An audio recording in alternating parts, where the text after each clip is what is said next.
जिसको परम संहिता कहा गया है, उस परम संहिता में जो परमहंस बनने की चर्चा आज 5 दिन से चल रही है, कैसे हम बन सकते हैं, जानने का प्रयास किया। उसी प्रसंग में सूर्य और सूर्य के रथ का वर्णन हुआ।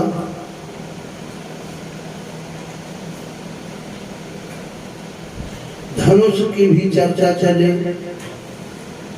धनुष कहाँ है, बाण कहाँ है, कैसे उस बाण को, धनुष को खींचा जाए, इन सब की चर्चा हम सब लोगों ने श्रवण किया।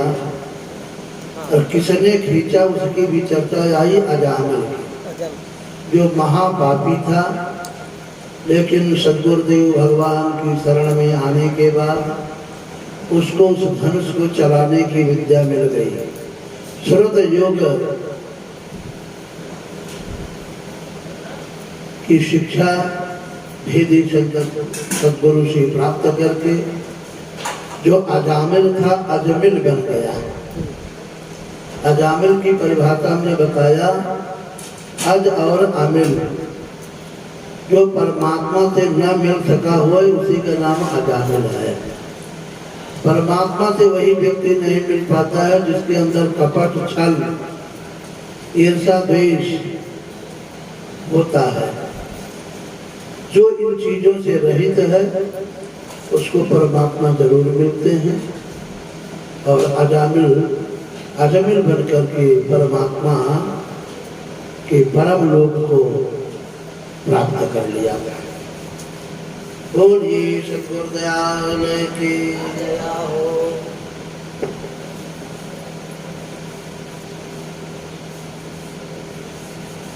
कई ऐसे लोग मिल जाते हैं, परीक्षित जी, सुखदेव जी कह रहे हैं, जो अहंकार में आकर के जिनके द्वारा उनकी परमोन्नति होती है, उन्हीं का नुकसान कर देते हैं।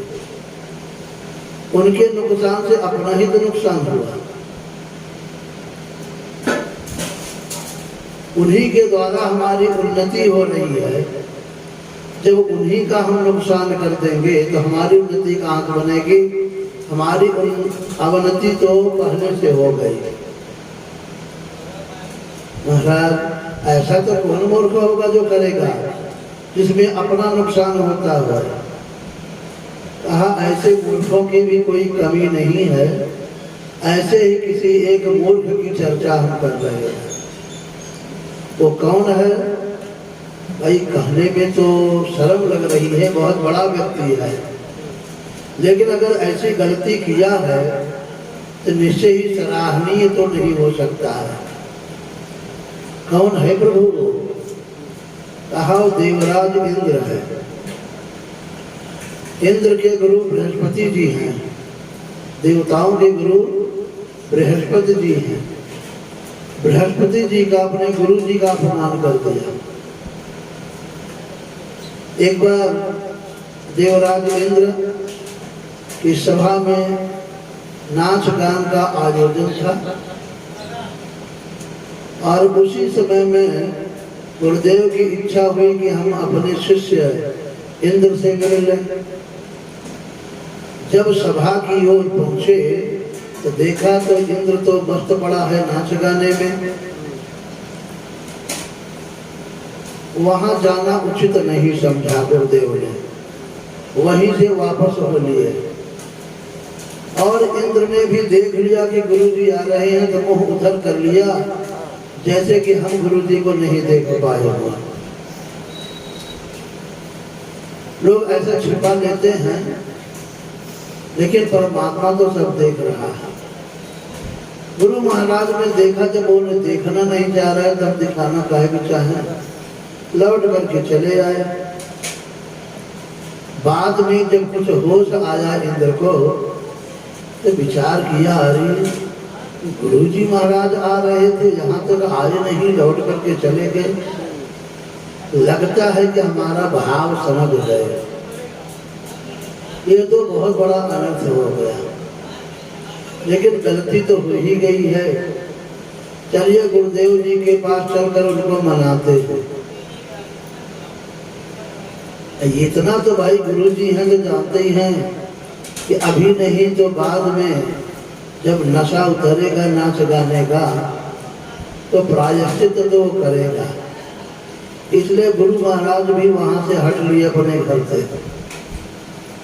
आया देखा तो वहां गुरु जी महाराज मिले नहीं। बहुत जगहों पर ढूंढा, लेकिन गुरु महाराज का कहीं पता नहीं चला।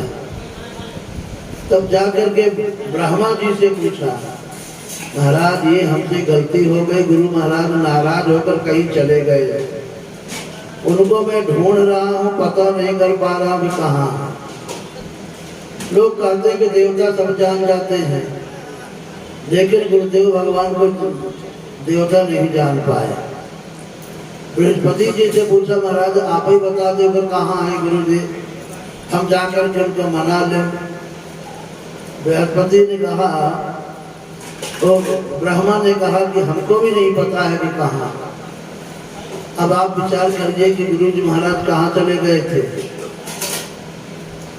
जिसका पता ब्रह्मा भी नहीं लगा पा रहे हैं, देवताओं का राजा इंद्र भी नहीं पता लगा पा रहा है।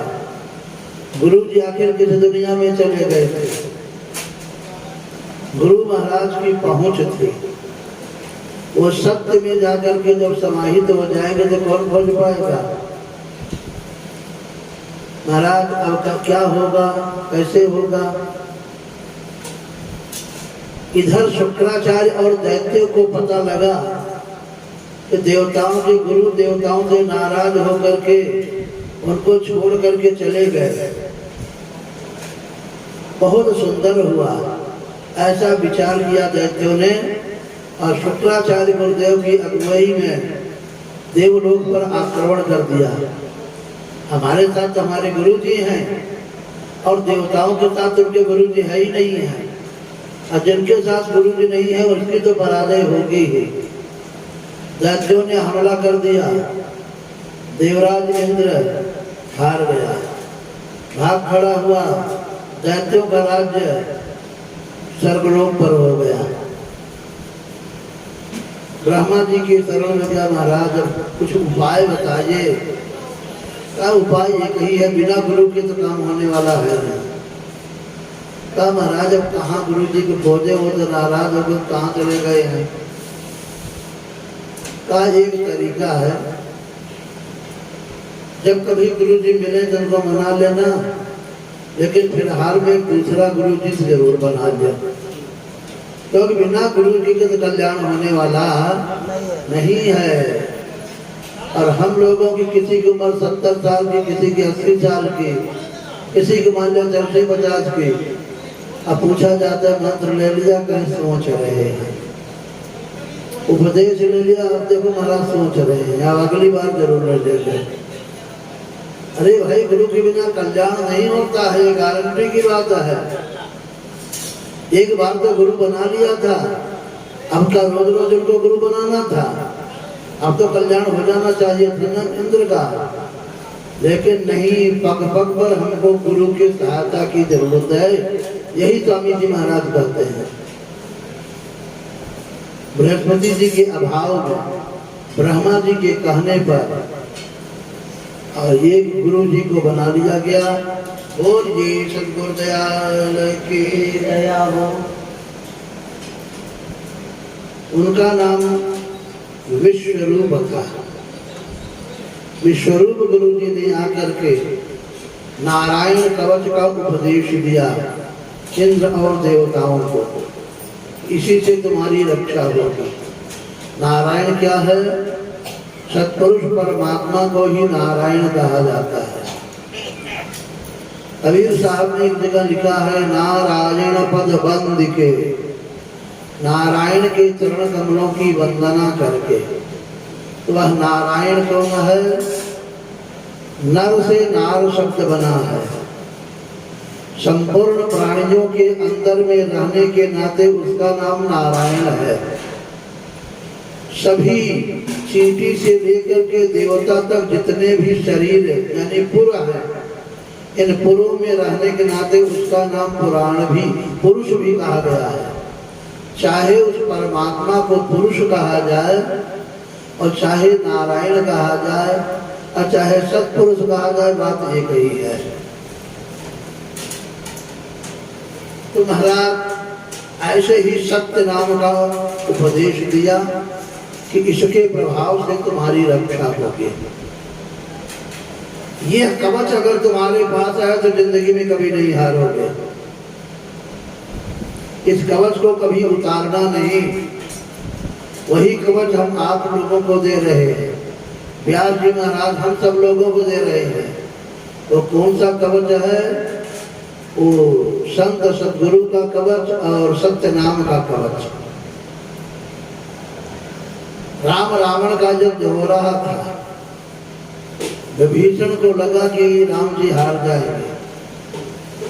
कहा प्रभु रावण के पास बहुत बढ़िया मजबूत कवच है, उसको धारण करके लड़ रहा है, जूता चप्पल पहना हुआ है, रथ पर बैठा हुआ है, आपके दुई हाथ हैं और उसके पास महाराज 20 हाथ हैं। आपके पास एक सिर है, उसके पास 10 सिर है। आप एक धनुष को धारण करोगे 10 धनुष को धारण करता है महाराज। अब ऐसी आशा में हम लगे हुए हैं कि आप जीतोगे कैसे। आप न तो 10 धनुष धारण किए हैं और न ही जूता चप्पल पहने हैं, न ही आपके पास रथ है। हमको बड़ा डर लग रहा है। राम ने कहा विभीषण तुम अनायास में डर रहे हो, हमारे पास रथ है, हमने भी कवच धारण किया है, हमारे पास एक धनुष नहीं है, हम अपने शक्ति के द्वारा असंख्य धनुष धारण कर लेने की सामर्थ्य रखते हैं। तो महाराज कहाँ है? हमको तो नहीं दिखाई दे रहा है। अब तुम्हें नहीं दिखाई देगा, हम तुमको बतला रहे हैं। मेरा रथ देखो, मेरा कवच देखो। अभी कवच पर बात हमको याद आई। राम जी अपना रथ और कवच का वर्णन करते हुए कह रहे हैं, सखा धर्म मज असरथ जाके, अजीतन कहूँ न कतहूँ नृपुता के। हमारे पास धर्म का रथ है और उसके पास टूटने फूटने वाला लोहे का रथ है। धर्म का कभी नाश नहीं होता है। अरे लोहा वगैरह तो टूट फूट करके वो नकली रथ पर बैठा है, अधर्म के रथ पर। हमारा धर्म का रथ है। धर्म किसको बोलते? सत्य को ही धर्म कहा गया है। सत्य को ही धर्म कहा गया है। धर्म न दूसर सत्य समाना। सत्य के समान दूसरा कोई धर्म नहीं है। जब धर्म के रथ पर है तो सत्य के रथ पर है। अब समझ में आना, ये है सत्य का रथ। जो सत्य की डोर पकड़ा रहेगा ना, उसका कभी कुछ बाल बांका होने वाला। अंत में कहा कवच हमारे पास देखना है। कवच भेद विप्रपद पूजा, यही सम विजय उपायन दूजा। अभेद्य कवच है जिसका तीनों लोगों में कोई माई गला भेदन करने वाला नहीं है। वह कौन सा है? विप्रपद पूजा। विप्र के चरण कमलों की मैं पूजा करता हूँ। यही मेरा कवच है, यही मेरी रक्षा करने वाला है। अब विप्र किसे कहते हैं इसको मैं बता चुका हूँ। पूज्य विप्र सकल गुणहीना, सकल गुणहीना जो गुणों से परे हो गया है। ऐसे संत सद्गुरु ही वास्तव में विप्र होते हैं। विश्वामित्र अगर लोक में देखा जाए तो क्षत्रिय थे, एक क्षत्रिय राजा था, बाद में ऋषि बन गए तो राजर्षि हो गए। लेकिन दशरथ जी महाराज वशिष्ठ के द्वारा जान गए थे कि इन्होंने तपस्या करके विप्रत्व को प्राप्त कर लिया है, अब ये क्षत्रिय नहीं रह गए हैं। इसलिए एक संबोधन में विश्वामित्र जी को से विनती करते हुए कह रहे हैं दशरथ जी महाराज, चौथे पन पायो सुत चारी, कहे हो विप्र नहीं वचन विचारी। विश्वामित्र जी को विप्र कह रहे हैं, बोलिए सतगुरुदयाल की। जब ये थे क्षत्रिय, लेकिन अपने कर्म के अनुसार विप्रत्व को प्राप्त कर लिया, तो गुणों से जो परे हो जाता है उसी को विप्र कहा जाता है। ऐसे संत सद्गुरु जो होते हैं वो विप्र होते हैं, और मैंने उन्हीं के चरण कमलों की कृपा को अपना कवच बना लिया है। वो नारायण कवच जो है विश्वरूप ने इंद्रादि देवताओं को दिया, और उसी कवच की चर्चा हम आज 5 दिन से आप लोगों के लिए कर रहे हैं। यही सत्य का रथ है, और विप्र चरणों की, सद्गुरु चरणों की, संत चरणों की पूजा का कवच आप धारण कर लीजिए, काल भी आपका बाधा नहीं कर सकता है। और ये सद्गुरुदयाल के एक एक बात का मैं उदाहरण दे करके निर्वाह करता हुआ तब कथा प्रसंग को आगे बढ़ा रहा हूँ। महाराज नारायण कवच का उपदेश मिल गया, लड़ाई हुई, देवता फिर जीत गए, क्योंकि उनके पास अब नारायण कवच हो गया है। इनके पास भी गुरु हो गए हैं ना, बोलिए सतगुरुदयाल के। या तो वो धर्म तदोदया है, जहाँ धर्म होता है वहाँ विजय होती है, देवताओं की विजय हो गई। लेकिन एक घटना घट गई, दुष्ट अपनी दुष्टता को छोड़ता नहीं है। किसी ने जाकर गुरु जी की शिकायत कर दिया इंद्र से, अरे इंद्र, जिनको तुम अपना गुरु मानते हो ना, ठीक है तुम युद्ध में जीत गए, अच्छी बात है, लेकिन गुरु महाराज तुम्हारा कल्याण तो चाहते हैं, लेकिन वो दैत्यों का भी कल्याण चाहते हैं। हो न हो किसी दिन तुम्हारा साथ छोड़ करके दैत्यों का साथ पकड़ गए। तुमको कैसे पता? मैंने देखा है दैत्यों की कल्याण कामना करते हुए। अच्छा, हमको तब विश्वास होगा जब हम देख लेंगे। ठीक है महाराज, जब ध्यान स्मरण करते हैं ना और यज्ञ आहुति करते हैं तो चलिए हम आपको दिखाएंगे। उस चुगलखोर ने इंद्र को ला करके दिखाया। तो संत जो होते हैं वो तो सबके कल्याण की कामना करते हैं, तो वास्तव में दैत्यों के भी कल्याण की कामना से आहुति दे रहे थे। देखा, ऊपर ऊपर से तुम्हारे साथ है, भीतर से दैत्यों के साथ में है। ये कहा ये तो कपटी गुरु है, कालने में है, और तुरंत उन्होंने वज्र से विश्वरूप का वध कर दिया। बोलिए सतगुरुदयाल। एक गुरु तो पहले छोड़ के चले गए थे, अब दूसरे गुरु का इंद्र ने वध कर दिया। अब आप समझे इंद्र कितना भला आदमी रहा होगा। लोग कहते हैं देवता देवता, देवताओं के राजा का ये हाल है। गुरु का तिरस्कार हुआ, गुरु ने छोड़ दिया। आप दूसरे गुरु के तिरस्कार की तो बात छोड़िए, उनके प्राण ले लिया। बोलिए सतगुरुदयाल। ब्रह्म हत्या का पाप लगा है। ब्रह्म हत्या के पाप को दूर करने के लिए कि भाई क्या किया जाए, कैसे होए, तो तमाम अन्य संत महापुरुष इकट्ठे हुए। आज एक ही तरीका है, इसको कोई बांट ले अगर हिस्सेदारी में, तो हम लोग संकल्प पूर्वक तुम्हारी ब्रह्म हत्या के पाप को दूसरे को दे देंगे, लेकिन अगर वह लेना चाहे तब जबरदस्ती नहीं दिया जा सकता। इंद्र ने बहुत सारे लोगों की प्रार्थना किया, किसकी किया उसको हम बता देते हैं। अब आप देख लीजिए, जिसकी प्रार्थना किया वो बड़ा है कि जो प्रार्थना करने वाला होगा वो बड़ा है। प्रार्थना किया माताओं की, बहनों की, बेटियों की कि हमारे ऊपर कृपा करो, हमारा ब्रह्म हत्या तुम लड़ लो।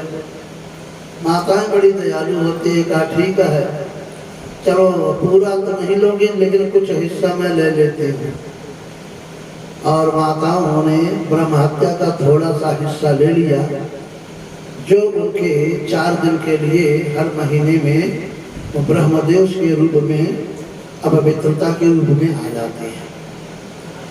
पेड़ों ने ले लिया कि चलो भाई हम भी ले लेते हैं तुम्हारा कुछ हिस्सा, और पेड़ों ने गोंद के रूप में, और वह ब्रह्म हत्या का दोष लगता है जो दिखाई देता है। बोलिए सद्गुरुदयाल की। इसी प्रकार से पृथ्वी माता ने कहा कि जब ये हमारी सामान्य माताएं ले सकती हैं दोस्त, तो मैं तो जगत माता हूँ, पृथ्वी माता हूँ। कहा चलो हम भी तुम्हारा दोष ले लेते हैं, और पृथ्वी में ऊसर के रूप में और यह ब्रह्म हत्या का दोष दिखाई देता है। इसी प्रकार से हमारी माताओं के अंदर तो भाई स्वभाव है ही, गो माता का जो दूध है वो माता ने भी लिया, और दूध में जो फेन होता है वो फेन जो है पीना नहीं चाहिए, एक प्रकार से दोष रूप वो भी बनता है। इस प्रकार से बहुत सारे लोगों ने ब्रह्म हत्या के दोष को बांट लिया, तब कहीं इंद्र ब्रह्म हत्या के दोष से मुक्त होता है। बोलिए सद्गुरुदयाल की। करने का फल तो सबको भोगना ही पड़ता है। गलतियां आप तो शायद कम करते हैं, देवता ज्यादा करते हैं। इतनी बड़ी गलती हम आप नहीं कर पाते हैं जितनी बड़ी तो देवता नहीं, देवताओं का राजा इंद्र कर दे रहा है। कहीं कोई तपस्या करने लग जाता है ना, इंद्र पहुंच जाता है तपस्या में विघ्न डालने के लिए, तो कहीं तपस्या करके हमारी इंद्र की पदवी को न ले ले, और तपस्या में विघ्न बाधा डालने लग जाता है। हम लोग तो शायद ऐसा कम ही करते होंगे, बोलिए सद्गुरुदयाल। लेकिन हमको अपने कर्तव्य की आवश्यकता है। देवता करेंगे तो उसका फल उनको मिलेगा, हम करेंगे तो हमको मिलेगा। इस स्वरूप के गुरु पिताजी थे त्वष्टा जी। त्वष्टा का बेटा मरा हुआ है, उनको बहुत तेज गुस्सा लगी। उन्होंने एक यज्ञ किया और ये कामना किया कि इंद्र को मारने वाला एक शत्रु पैदा हो जाए। इस यज्ञ कुंड से मालिक की दया हुई, उस यज्ञ से एक पुरुष निकल आया, बड़े विशाल काय का, काला काला सा, और गर्जना किया, फिर प्रणाम किया त्वष्टा जी को। पिताजी प्रणाम, आपने हमको क्यों प्रकट किया है, आज्ञा करिए। आ जाओ, इंद्र को खा जाओ, देवताओं को खा जाओ। जैसी आज्ञा पिताजी ऐसा कह करके और देवलोक पर धावा बोल दिया। बड़ा विशाल शरीर था। देवता लोगों ने जब देखा तो लोग भी लड़ने के लिए तैयार हुए, लेकिन इतना लंबा चौड़ा हाथ बनाया, एक ही बार में सार को ढकेल दिया और उधर से उसको ढकेला, और दोनों की आपस में मुंडी लड़ गई। बोलिए सद्गुरुदयाल की। किसी को पैरों तले कुचल दे रहा, किसी को हाथों तले दबा दे रहा है। त्राही त्राही करते हुए देवता वहां से भाग खड़े हुए हैं। कौन बचाने वाला है? ब्रह्मा के पास गए देवता लोग। देवता लोग ब्रह्मा के पास जब गए, ब्रह्मा जी ने कहा भाई इसका उपाय हमारे पास नहीं है, इसका तुम लोग पूर्व चरित्र नहीं जानते हो। ये पिछले जन्म का बहुत बड़ा तपस्वी है, और डायमंड कट्स डायमंड, हीरे को हीरा काटता है। अगर किसी बहुत बड़े तपस्वी की, जिसने इससे ज्यादा तपस्या किया हो, उसकी हड्डी का वज्र बनाया जाए, उससे भले ही मर जाए, बाकी इसको मारने वाला कोई तीनों लोक में नहीं है, कोई जुक्ति नहीं है। कहा महाराज ऐसा तपस्वी जब कभी कोई मरेगा तभी उसकी हड्डी मिलेगी? कहा नहीं नहीं, संत बड़े दयालु होते हैं।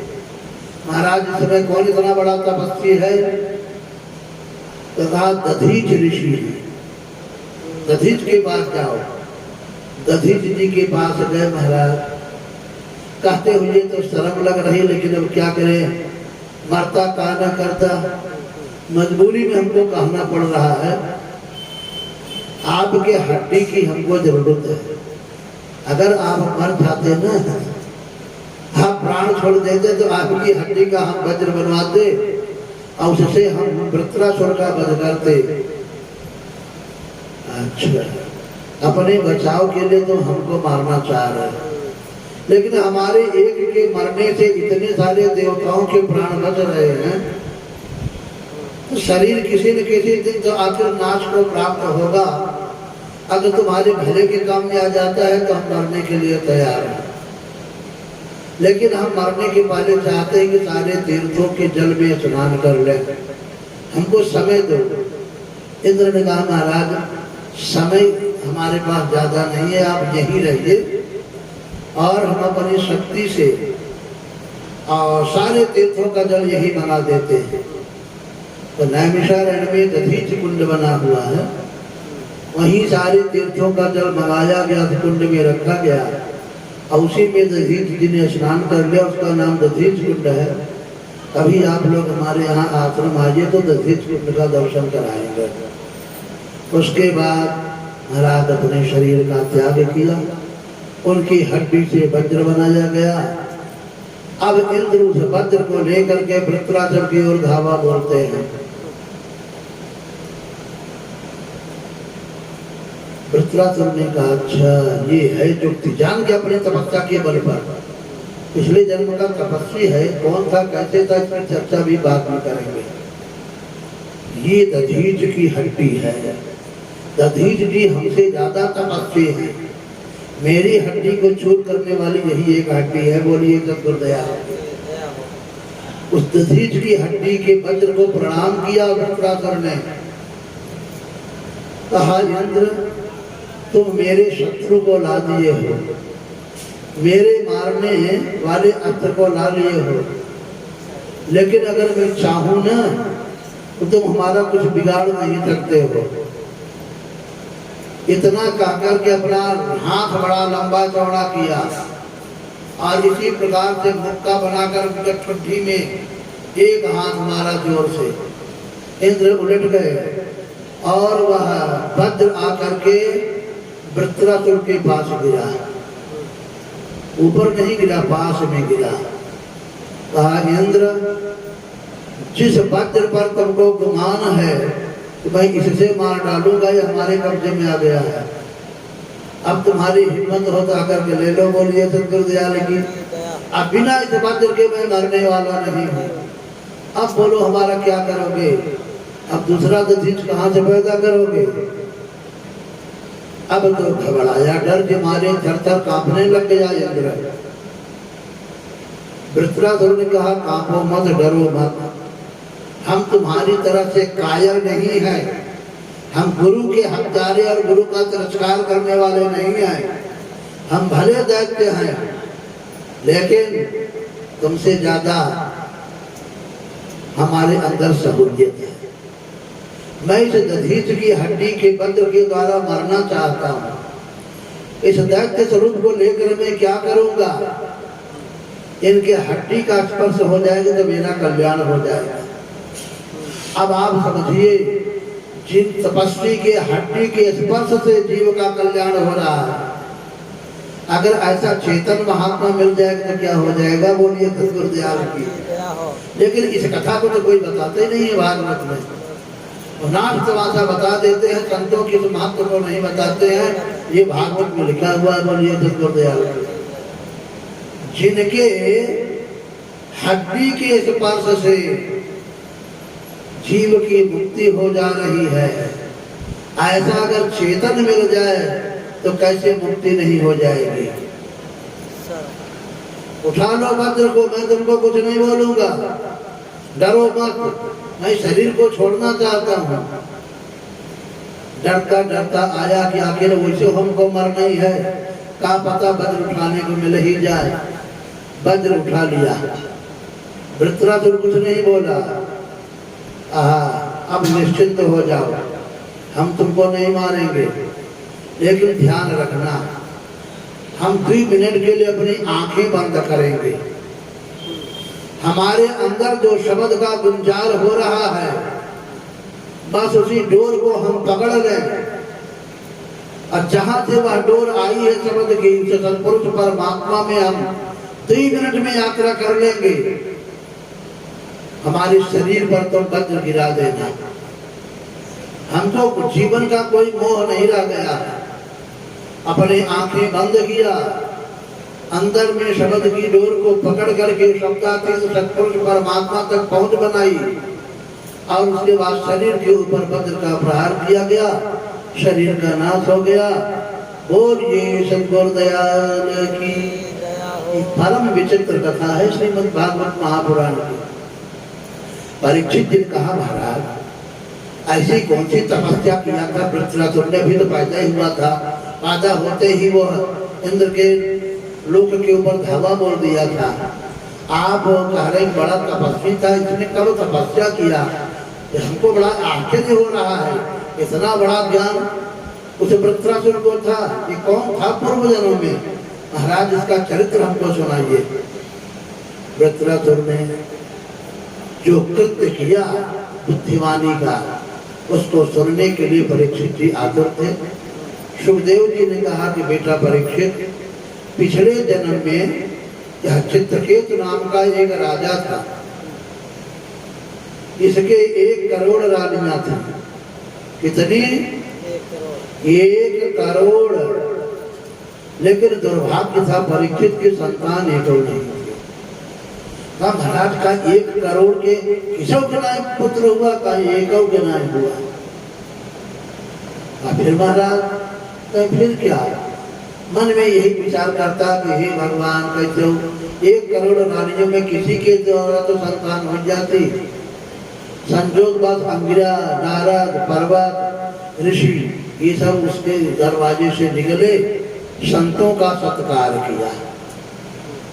वैसे तो बड़ा अनुष्ठान कराया रहा होगा, राजा का पैसे की कमी नहीं थी, लेकिन कोई फायदा नहीं हुआ था। इन ऋषियों का चरण पकड़ा, महाराज कृपा करिए, संत सब कुछ करने में समर्थ होते, एक संतान हमको दे दीजिए। संतों ने कहा, भाई विधाता के लेखनी को बिठाना अच्छी बात नहीं है, हम समर्थ हैं तो क्या हुआ, ऐसे उनके कार्य में दखलंदाजी करते रहेंगे तो अच्छी बात नहीं है। अरे प्रभु को ही अपना बेटा समझ लो, तो वो सब तो ठीक है महाराज, लेकिन इस समय संतान की भूख है, पहले इसकी भूख मिट जाए तभी हमको ज्ञान विज्ञान अच्छा लगेगा। चाहे जैसे करिए, आप हमको संतान दीजिए। ठीक है, अगर ऐसी बात है तो जाओ, 9 महीने के बाद पहली रानी की पद्धति से तुम्हें एक पुत्र होगा, लेकिन वो तुमको सुख तो देगा, दुख भी देगा। ऐसा महाराज बेटा है, दुख दे देगा तो क्या होगा, कौन हमारे यहाँ कमी है, क्या दुख दे देगा, भोजन नहीं देगा, रोटी नहीं देगा, लड़ाई जितने क्या है, लेकिन बेटा तो हो जाएगा। समझ नहीं पाए, समय आने पर बेटे हुआ, बड़ी प्रसन्नता हुई। पहली रानी के गर्भ से पैदा हुआ था। बालक जब कुछ बड़ा हुआ और उधर रानियों के मन में कुछ अज्ञान फैला, विचार किया कि महाराज चित्रकेतु पहली रानी की पद्धति को ज्यादा मानते हैं, इसलिए कि उसके द्वारा पुत्र मिला है, और हम लोगों को कुछ नहीं मानते हैं। तो 99,99,999 जितनी बची थी, सबके अंदर एक ईर्षा द्वेष की भावना जागृत हुई। एक दिन जहर देकर उस बच्चे को मार डाला। इस 1 करोड़ के बीच में एक और वह मार डाला जाता है। जहर का लड्डू दे दिया गया, खाया, सो गया, फिर सोते ही रहा। दासी ने जाकर के देखा, नीला शरीर पड़ गया था, जान गई कि बालक मर गया है। आकर कृतज्ञति को बताया, कृतज्ञति के साथ कम रो रही थी। ये नकली वाली जिसने मारा था ज्यादा हल्ला करके रो रही थी कि जैसे ज्यादा मोह नहीं को हो।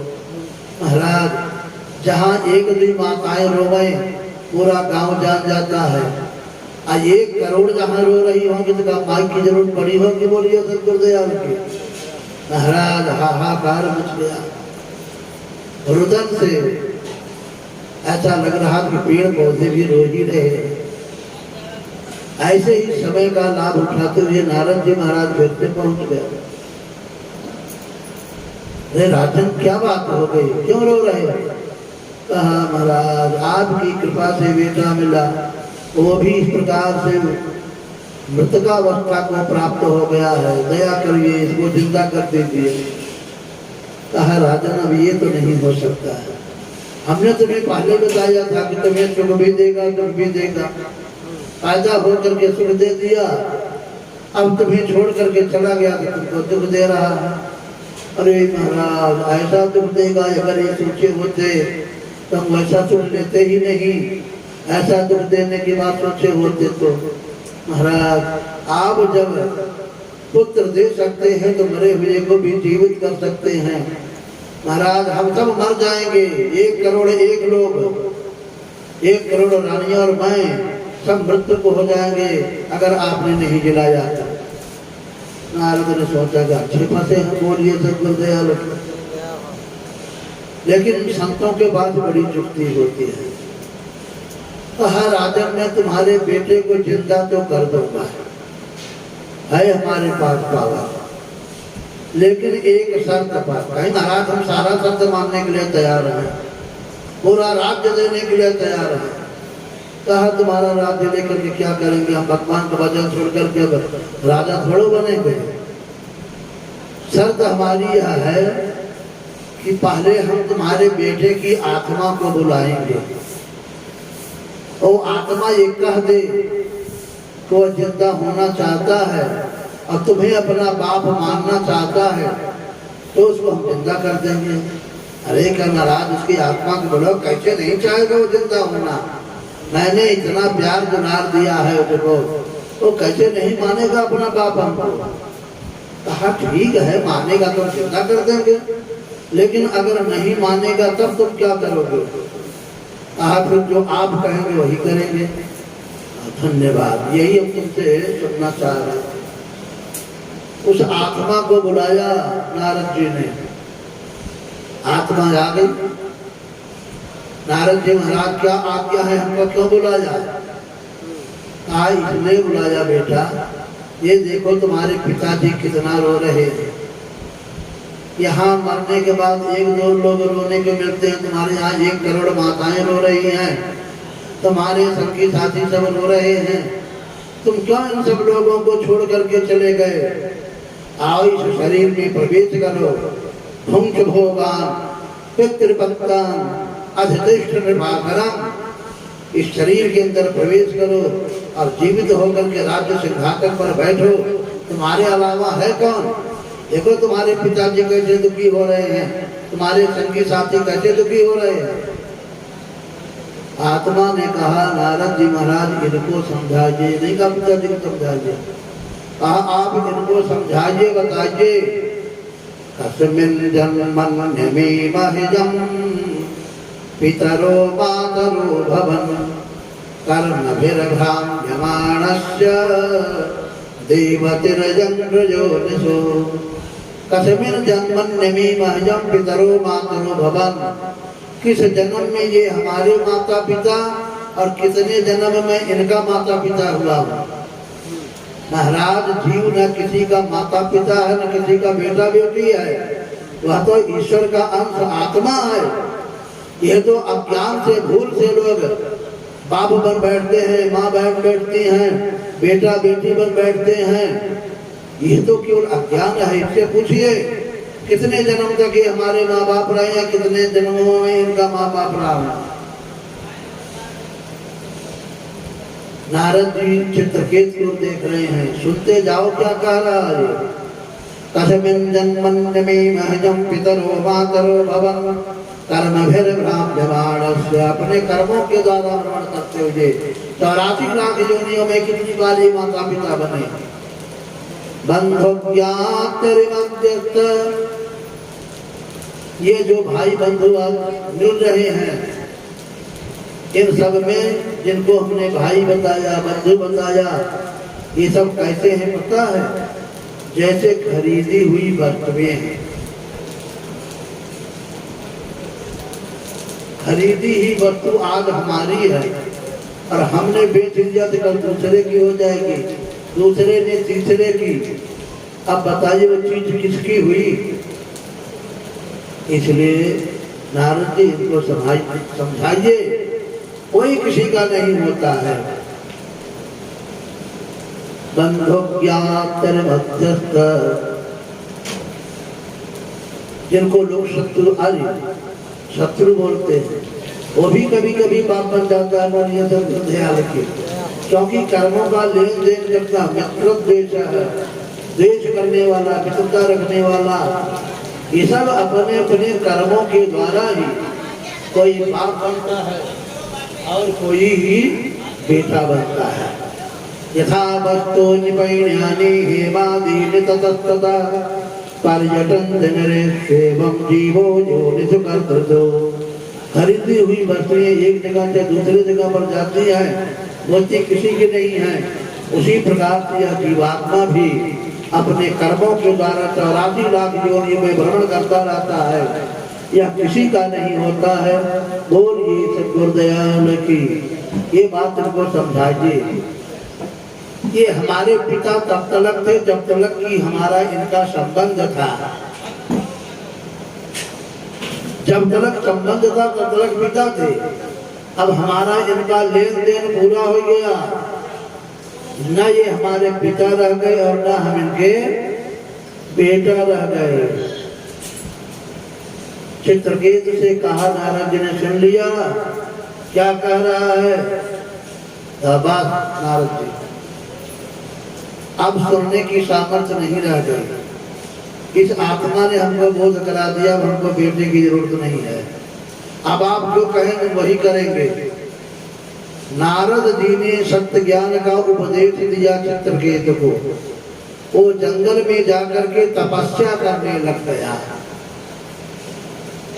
तपस्या करके उसने बहुत बड़ी शक्ति अर्जित किया। विष्णु भगवान ने उसको एक आकाशचारी विमान दे दिया। उसी में बैठ करके वह त्रिलोकी में भ्रमण किया करता था। एक दिन अपनी तपस्या के अहंकार में आकर वह कैलाश पर्वत पर पहुंच करके भोलेनाथ का दर्शन किया। अब देखा उस समय भोलेनाथ के वाम भाग में पार्वती जी भी बैठी हुई थी। बड़ी फटकार लगाया शंकर जी को, क्या महादेव बनते हो, शर्म नहीं आती तुमको? इस प्रकार से नग्नावस्था में बैठे हुए हो, पत्नी को लिए हुए। तुमको ये पता नहीं रहता है कि ऋषि महर्षि भी तुम्हारा दर्शन करने के लिए आते हैं। इसने तुमको महादेव का दिया, तुमसे अच्छे तो छोटे देव होते हैं। बड़ी फटकार लगाया महाराज। इसने चित्रकेतु ने। भोलेनाथ तो अपने में ही मस्त थे, मालिक के नाम में कुछ नहीं बोले। साधु महात्मा के साथ गाली भी कोई दे देना, उनके ऊपर कोई फर्क नहीं पड़ता है। बोध आघात सहहि गिरि कैसे, अखल की बचन संत सहज से। जैसे बूंदों की आघात को पहाड़ सह लेते हैं, उसी प्रकार संत महापुरुष दुष्टों के वाणी के आघात को सह लेते हैं। पार्वती जी से तक नहीं हुआ, कहा मूर्ख, महादेव की महिमा को तू नहीं जानता है और इस प्रकार से उठपटांग की बातें करता है। बड़े बड़े ऋषि महर्षि इनका ध्यान पूजन करते हैं, इनका दर्शन करके धन्य होते हैं।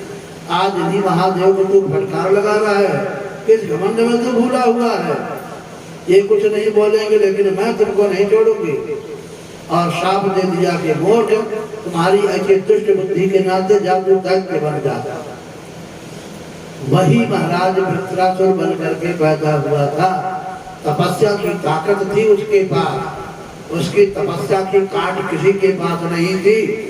एक महापुरुष के पास थी जिसका नाम दधीच था, इसलिए दधीच की हड्डी के स्पर्श से उसका शरीर छूटता है।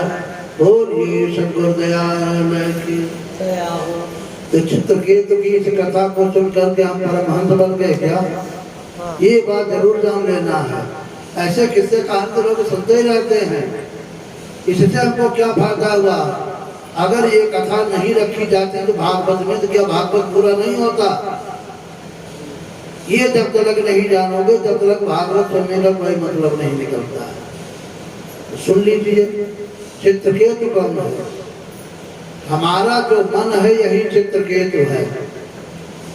जन्म जन्मांतर के कर्मों के चित्र इसी मन पर अंकित होते हैं, इसीलिए मन को चित्रकेतु के नाम से दर्शाया गया है।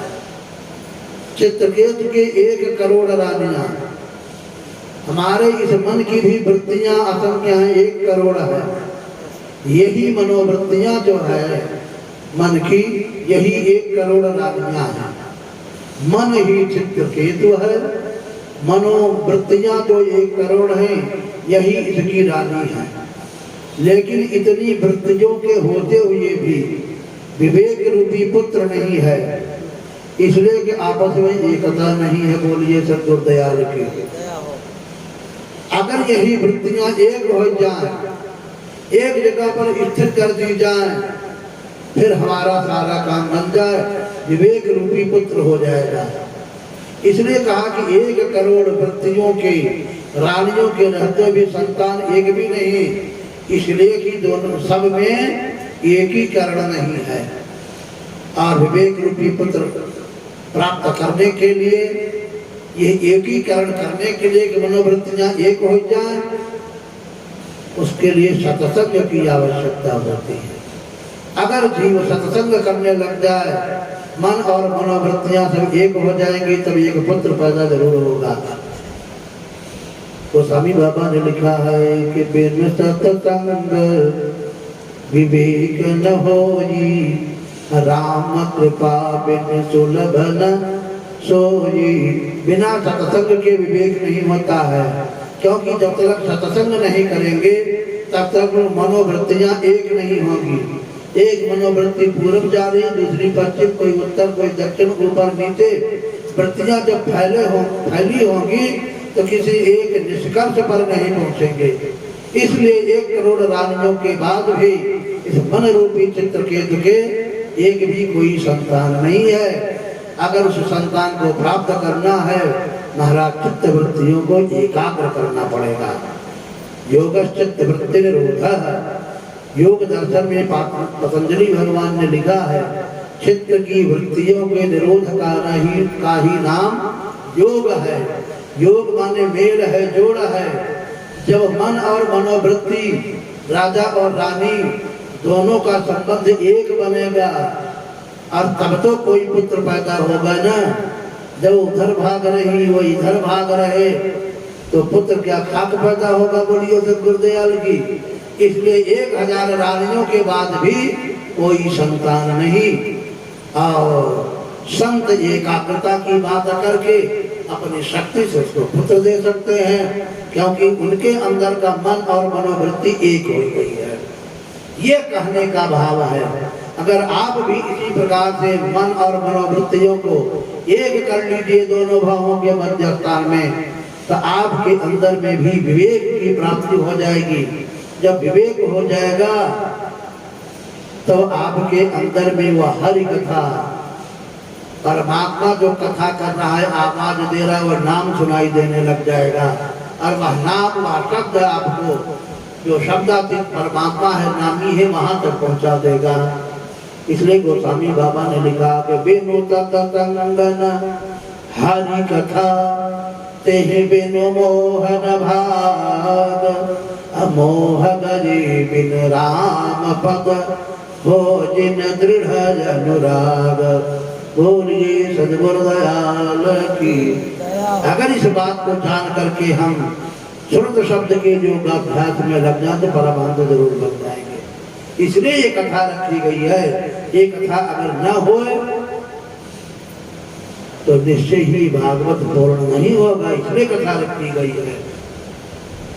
बोलिए सद्गुरुदयाल की दया हो। अदिति और दिति की चर्चा हमने दूसरे दिन की कथा में बताया था। महर्षि कश्यप के वैसे तो कई रानियां हैं, लेकिन दो रानियों की विशेष चर्चा होती है, दिति की अदिति की। दिति से दैत्य होते हैं और अदिति से देवता प्रकट होते हैं।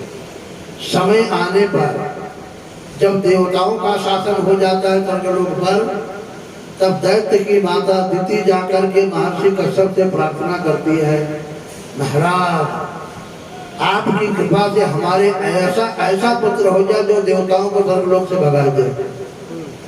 जब दैत्यों का शासन हो जाता तब अदिति जाकर के प्रार्थना करती कि स्वामी जी महाराज पतिदेव मेरे ऐसा पुत्र हो जाए जो दैत्यों को मार करके भगा दे।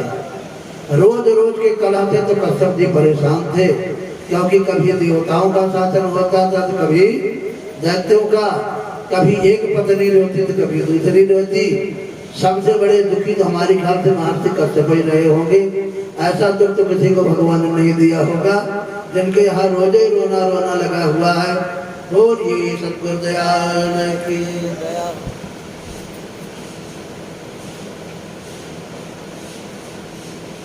आज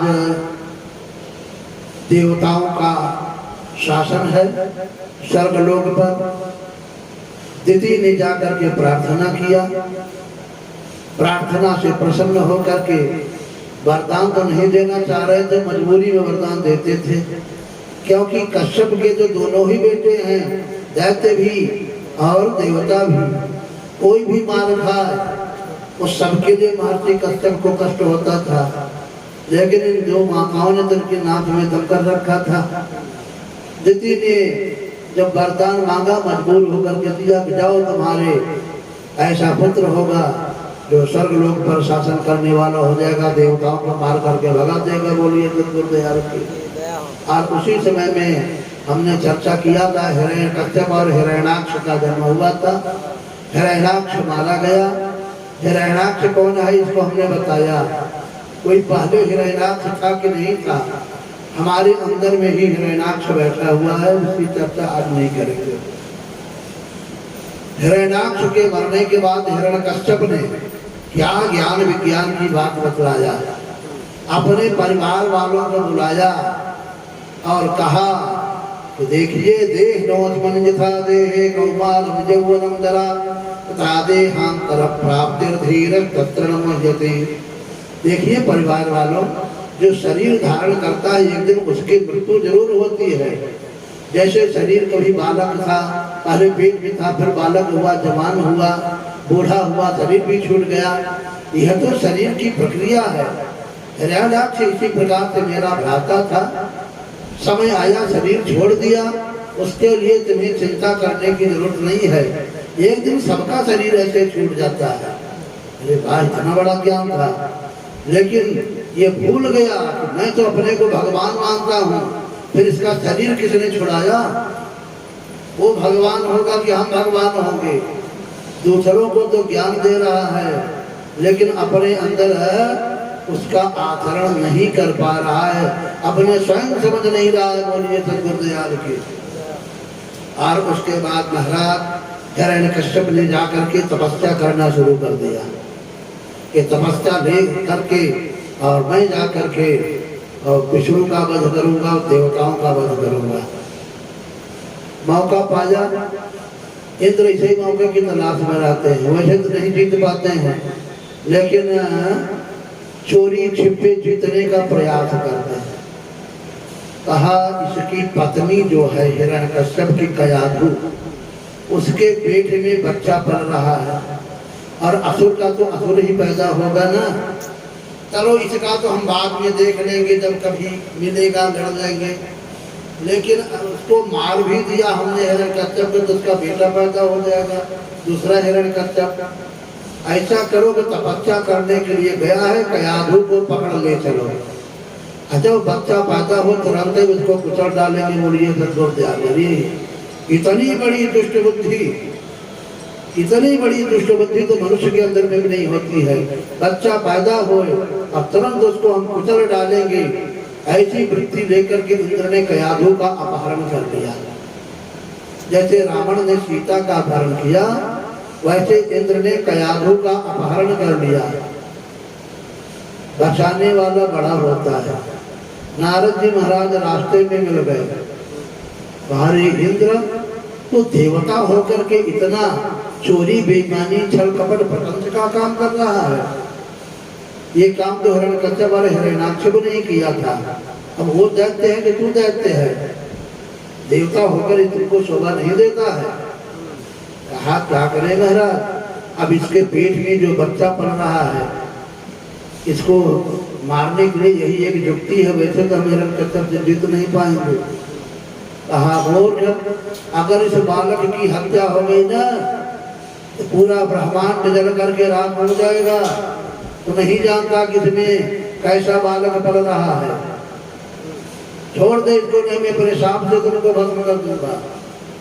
महाराज छुड़ा लिया कयाधु को, अपने आश्रम में ले जाकर के रखे और रोज उसको भागवत की कथा सुनाते थे, रोज ज्ञान विज्ञान की चर्चा करते थे। और इस प्रकार से 9 महीने तक उसको ज्ञान विज्ञान सिखाया गया। वह बालक पैदा हुआ। अब उसको तो सत्य का बोध हो चुका था। जो सच्चिदानंद घन है, सत्य है, चैतन्य है, आनंद स्वरूप है, उसकी जानकारी पेट में उस बालक को हो गई। पैदा होने के बाद उसका नाम रखा गया प्रहलाद। प्रकृष्ट आह्लाद प्रहलाद, एक जो विशिष्ट प्रकार का आनंद है, जिसको परमानंद कहा जाता है, उसी को प्रहलाद कहा जाता है। बोलिए सदगुरुदयाल के। प्रहलाद का जन्म हो जाता है। उसके बाद प्रहलाद को भेज दिया जाता है पुनः कयाधु के साथ में हिरण्यकश्यप के पास में। हिरण्यकश्यप को जब ये पता चला कि मेरी पत्नी का अपहरण इंद्र ने किया था, तो गुस्सा में तो जरूर आएगा। और नारद जी के ऊपर बड़ा प्रसन्न हुआ कि उन्होंने हमारे बेटे की, मेरी पत्नी की रक्षा किया। तपस्या के बाद जब लौटा तो फिर से युद्ध होता है। बोलिए सदगुरुदयाल की। फिर दैत्यों का राज शुरू हो जाता है। दैत्य पराक्रमी तो था ही, सब उसके वशवर्ती थे। अपने बेटे को उच्च शिक्षा देने के लिए उसने गुरुकुल भेज दिया, लेकिन उसने तो सारी शिक्षा 9 महीने में नारद को गुरु बना करके प्राप्त कर लिया था। गुरु महाराज बहुत कुछ सिखावे, लेकिन वो बात पल्ले न पड़े, बल्कि गुरु को ही सिखा देता था। नहीं गुरु महाराज ये बात सही है, तुमको कैसे बता रहे, हमको पहले से पता है। नहीं, समय जो परमात्मा है, जिसको ईश्वर कहा जाता है, वो हिरण्यकश्यप है। कहा अगर वो परमात्मा होते तो अपने भाई हिरण्याक्ष को मरने देते क्या? जब स्वयं परमात्मा वही है तो उसका भाई कैसे मर जाएगा? परमात्मा मरता भी क्या है? गुरु महाराज आप गलत शिक्षा दे रहे, बोलिए सदगुरुदयाल की। इस प्रकार से एक दिन गुरु महाराज ने जाकर हिरण्यकश्यप को बताया कि भैया वो तुम्हारा बेटा हमको पढ़ा देगा, हम उसको नहीं पढ़ा पाएंगे, इसको वापस ले दो। अरे कहा महाराज ऐसा कैसे कर रहे हैं, आपको हम ट्यूशन का फीस ज्यादा दे देंगे, आपका वेतन बढ़ा देंगे, लेकिन इसको आप बताइए, समझाइए। कहा महाराज वो हमको समझा देगा, एक दिन हम राम राम कहने लग जाएंगे और तो फिर हमारे ऊपर नाराज होगा। इसलिए अच्छा है वो दूसरों बच्चों को बिगाड़ रहा है, उसको अलग कर दीजिए, बच्चों से हमारा दोष नहीं रहेगा। पिता ने भी कई बार समझाया, हे बेटा मैं ही नारायण हूँ। पिताजी आपका अहंकार बोल रहा है, आप नारायण कैसे हो सकते हैं? अगर आप नारायण होते तो आप तपस्या करने के लिए गए थे, किसकी तपस्या कर रहे थे? परमात्मा किसी की तपस्या करता है क्या? अरे तू नहीं जानता है। पिताजी मैं सब जानता हूँ, पेट में हमको सब कुछ ज्ञान हो गया है। अरे कहा वो साधु ने हमारे बेटे को बिगाड़ दिया, बोलिए तो नारद ने। लेकिन अब किया जा सकता है, बना है कि बिगड़ा है इसको तब सब लोग कहाँ से जानेंगे। उसको उचित दंड देने की व्यवस्था की गई। एक पाथर से बांध करके पहाड़ के ऊपर से समुद्र में डाल दिया गया, उसे डूब करके मर जाएगा। बड़े बड़े मगरमच्छ उसको निगल जाएंगे, लेकिन रस्सी टूट जाती थी। शाम तक लौट करके चले जाते, पिताजी प्रणाम है, तो कैसे यहाँ लौट कर चला आया? पिताजी समुद्र हमारा कुछ नहीं बिगाड़ सकता है, क्योंकि हमारी रक्षा करने वाले राम जी है ना, वह नारायण मेरी रक्षा करता है। अरे मूर्ख, लेकिन मन में घबरा रहा था, फेंका तो मैंने सही था, रस्सी कैसे टूट गई? अब टूटने में भी समय लगता, चढ़ने का भी तो तुरंत लौट करके चला आया। हो सकता है कि ढीली रही होगी रस्सी, कोई बात नहीं है, चलो इसको पागल हाथी के सामने भिजवा देते हैं। लेकिन हाथी को ऐसा लगता है कि कोई एक छोटा बालक नहीं, शेर खड़ा है, और डर के मारे चिढ़ाता हुआ पीछे हट जाता था। कई प्रकार के अग्नि में जलाने का प्रयास किया गया, अपने बहन होलिका को बुलवाया, तो होलिका तेरे को तो वरदान है, तू आग में नहीं जलेगी, इसको लेकर के बैठ जाए, ये जल करके रात हो जाएगा। लेकिन बाहरी प्रभु की महिमा, होलिका जल करके रात हो गई, प्रहलाद फिर भी निकल आए। पिताजी प्रणाम। अरे मूर्ख, तू मेरे गुस्से को बढ़ा रहा है, प्रणाम कर रहा है, तू कैसे दिन भर आ गया? कहा पिताजी जाको रखे साइया मार सके नहीं को। इस प्रकार से जब परेशान हो गया, अंत में से एक खंभे में बांध दिया। मैं स्वयं अपने हाथ से इसको तलवार से मार डालता हूँ, देखता हूँ कौन परमात्मा इसकी रक्षा करता है। खंभे में बांधा, मारा, तलवार निकाला, जो ही मारने के लिए चाहा, इतने में नृसिंह भगवान अवतरित हो गए और पकड़ लिया इसको। बंधन खुल गया, प्रहलाद जी का अपने आप पकड़ करके लाए। शाम का समय था और घर के दरवाजे पर बैठ गए, चिढ़ाड़ा जोर से नरसिंह भगवान ने, मोर कभी तुमको हम मार डालते हैं। हिरण्यकश्यप हंसा, तुम हमको मार पाओगे? तुमको नहीं पता है कि हमने कौन कौन सा वरदान लिया है, और क्या वरदान मिला है? कहा मैं न दिन में मरूंगा न रात में मरूंगा, ऐसा वरदान हमको मिला है। कृष्ण भगवान ने कहा मूर्ख, इस समय देख दिन है कि रात है? दिन तब होता है जब सूर्य होते हैं, रात तब होता है जब अंधेरा हो जाता है। इसमें दोनों के बीच का समय है, न दिन है न रात है। अब तो तुमको मरना ही पड़ेगा। फिर राजा कहा तो हम नहीं मरेंगे, हमको ये वरदान मिला है, न भीतर मरूंगा न बाहर मरूंगा। कहा देख मैं कहाँ बैठा हूँ, न भीतर हूँ न बाहर हूँ, डेहरी पर बैठा हूँ। बोलिए तो भी नहीं मरूंगा।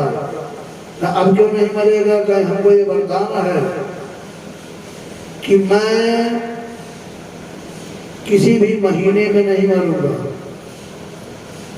कहो अब 12 महीने होते, किस महीने में हमको मारोगे?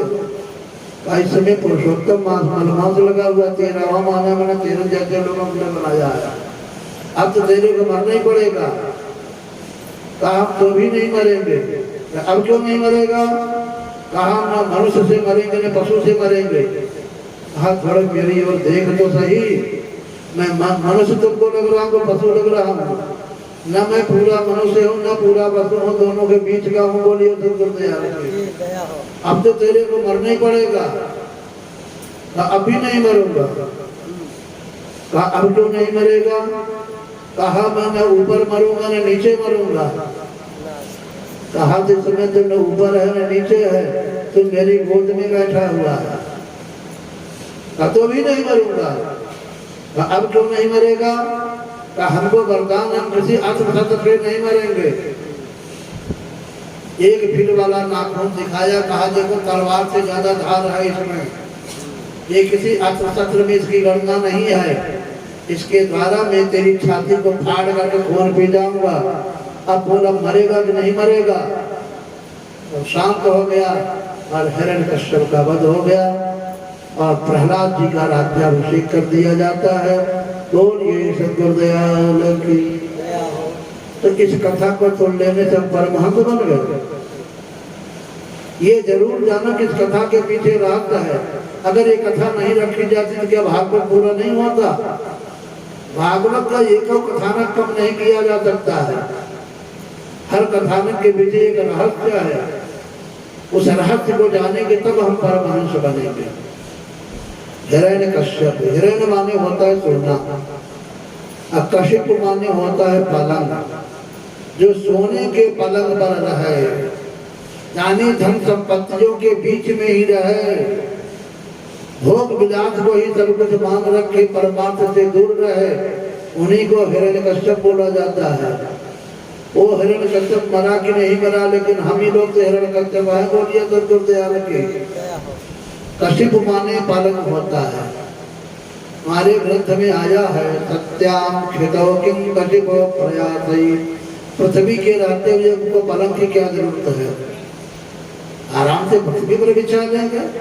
मही रम्या शय्या विपुलमपधानम भुजलता।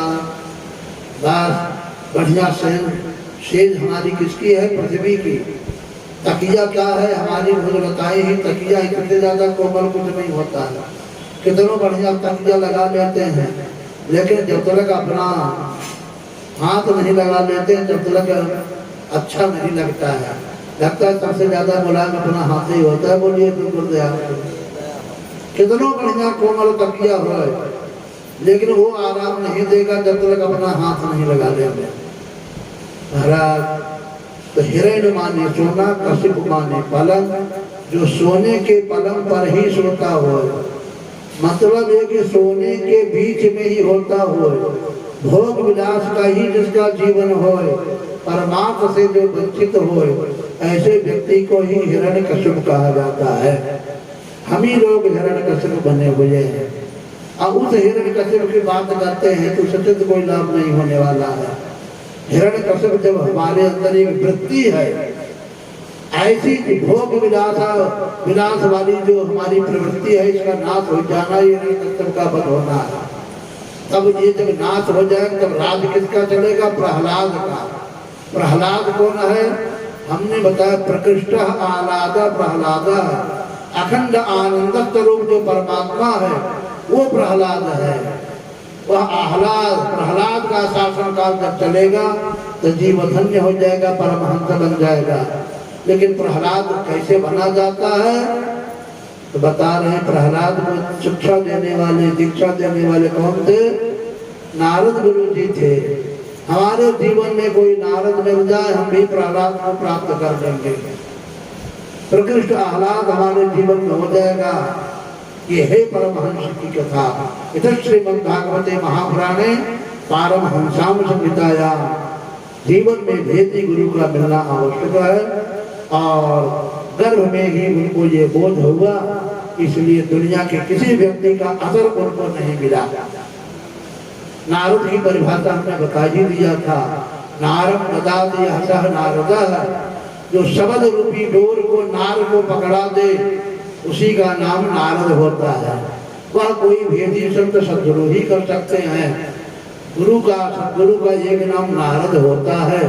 बोलिए सद्गुरुदयाल की। चलिए हिरण्यकश्यप का वध हो गया, प्रहलाद जी का राज्याभिषेक हो गया।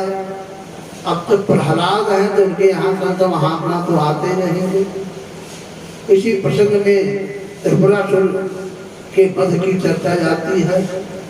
एक असुर था, तपस्या के द्वारा उसने एक ऐसा विमान प्राप्त किया था जिसमें 3 पुर थे। कभी इसमें रहता, कभी उसमें रहता, कभी उसमें रहता, तो पुर को नष्ट करने वाला कोई नहीं था। लेकिन समय आने पर जातक सही ध्रुवो मृत्यु ध्रुव जन्म मृतस्य, जो जन्म लिया है एक दिन उसकी मृत्यु जरूर होगी और त्रिपुरासुर का वध हो जाता है। बोलिए सद्गुरुदयाल की। त्रिपुरासुर का वध हो गया तो हमको कौन सी बड़ी प्रसन्नता हो गई। हम तो तेरह में जाकर के पूरी भी नहीं खाए थे, तो कम से कम निमंत्रण ही मिला रहा होता। ये त्रिपुर कौन है इसको जान लीजिए, क्योंकि रहस्यमयी कथा हो रही है। ये त्रिपुर हमारे पास में ही है, हम ही लोग त्रिपुरासुर हैं। तात तीन यति प्रबल खल काम क्रोध जर लोभ मुनि विज्ञान धाम कहो करहि निमित क्षोभ। काम क्रोध और लोभ यही तीन पुर है हमारे अंदर में।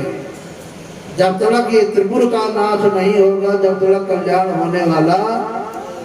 भागवत में त्रिपुरासुर की कथा बहुत जरूरी थी, तब रखा गया है, अनायास में नहीं रखा गया है। वो त्रिपुरासुर मरा कि नहीं मरा, लेकिन हमारे अंदर काम क्रोध लोभ ये तीनों पर विराजमान है। और इस त्रिपुरासुर का वध कौन करेगा भाई, बोलिए सदगुरु दयाल की। सदगुरु का दिया हुआ जो त्रिशूल है, तलवार है, कुल्हाड़ा है, वो काम करेगा। भागवत की कुंजी की चर्चा एक दिन हमने किया था कि भागवत की कुंजी ये है, फिर से दिखा देते हैं कुंजी, गायब नहीं करना। एवं गुरुपाकमजैक्य भक्त्या विद्या कुठारे नतिते नदीरा बिभृष्ट जीवा सजप प्रवक्ता संपद्यतात्मानमतत्वजात्रम्। एवं माने इस प्रकार से गुरु की उपासना रूपी एकमात्र भक्ति के द्वारा प्राप्त तेज धार वाली ज्ञान रूपी कुठार को प्राप्त करते हैं। ज्ञाता ज्ञान गे ध्याता ध्यान दे कि त्रिपुटी को काट करके, अज्ञान भाव को काट करके चिदानंद रूप शिवोहम शिवोहम की भावना जिसके अंदर जागृत हो जाए, तो गुरु महाराज के द्वारा हमको एक तेज धार वाला कुठार मिलता है। जब तक ऐसे भेदी संत सदगुरु नहीं मिलेंगे, तब तक वह कुठार भी हमको मिलने वाला नहीं होता है। मरमी सज्जन सुमति कुठारी, बहुत बढ़िया है, रामायण में भी आया हुआ है। मरमी सज्जन सुमति कुठारी, मरमी माने भेदी, सज्जन माने जो संत जन है। जब उनकी हम आराधना करेंगे तो सुंदर बुद्धि रूपी कुदार देते हैं, काटने की चीज अथवा गुणाई करने का एक औजार। ज्ञान विराग नयन उर्गारी, ज्ञान और वैराग्य की आंख देते हैं। जैसे किसी पहाड़ पर मान लिया सोना चांदी है, हीरा मोती है, आप उसकी खुदाई करिए तो आप खुदाई के लिए कुछ औजार चाहिए, तो कहे वही कुदाल रूपी औजार, सुंदर बुद्धि रूपी कुदाल गुरु महाराज देते हैं। हमारे अंदर नाम का हीरा है, उसको निकालना है। अच्छा, हम अंधे हुए खुदाई कर रहे हैं, हमको वह हीरा मिल भी जाकर हम पहचानेंगे कैसे? तो कहा ज्ञान विराग नयन और गारी, ज्ञान और वैराग्य की आंखें भी देते हैं, बोलिए फिर गुरुदयाल की। तब समझ में आता है कि यह हीरा है। तो उसी को बात को यहाँ पर कह रहे हैं कि एवं गुरुपासमजैक्य भक्त्या विद्या कुठारेण, विद्या रूपी कुठार। कौन सी विद्या? सुरत शब्द योग, आत्मा जो है उस शब्द की डोर को पकड़े, इसी के अभ्यास की विद्या जो बता दे, इसी का नाम है विद्या। विद्या कुठारेण शितेन धीरः बिभृष्ट जीवा सजप प्रमत्तः संपद्यतात्मानमत्यजात्रम्। त्रिपुरासुर का वध हो गया। मानव धर्म, वर्ण धर्म, इन सब की चर्चा करते हैं सुखदेव जी महाराज परीक्षित जी के सामने। सबसे पहले हमारे अंदर मानवता आनी चाहिए, बाकी पूजा पाठ तो बाद की चीज है, लेकिन सबसे पहले पूजा पाठ करेगा कौन? हमारे अंदर मानवता तो आवे, इसलिए मानव धर्म की बात किया। मनुष्य किसको बोलते हैं? तो कहा वही मनुष्य है कि जो मनुष्य के लिए मरे। कहीं पशु कौन है? यही पशु प्रवृत्ति है कि आप ही चरे। वही मनुष्य है कि जो मनुष्य के लिए मरे। ये मनुष्य वही है जो एक दूसरे का ध्यान रखने वाला हो। हम भी सुखी हो, दूसरा भी सुखी हो, हम भी खाएं, वह भी खाने वाला हो। ये नहीं कि अकेले सब हमें समेट ले, उसको तो मनुष्य कहा जाता है। और पशु क्या होता है, चरागाह में दूसरा कोई जानवर न दिखे और सिंह से सबको दौड़ा करके मारे, बात हमारा ही है, हमारा ही है।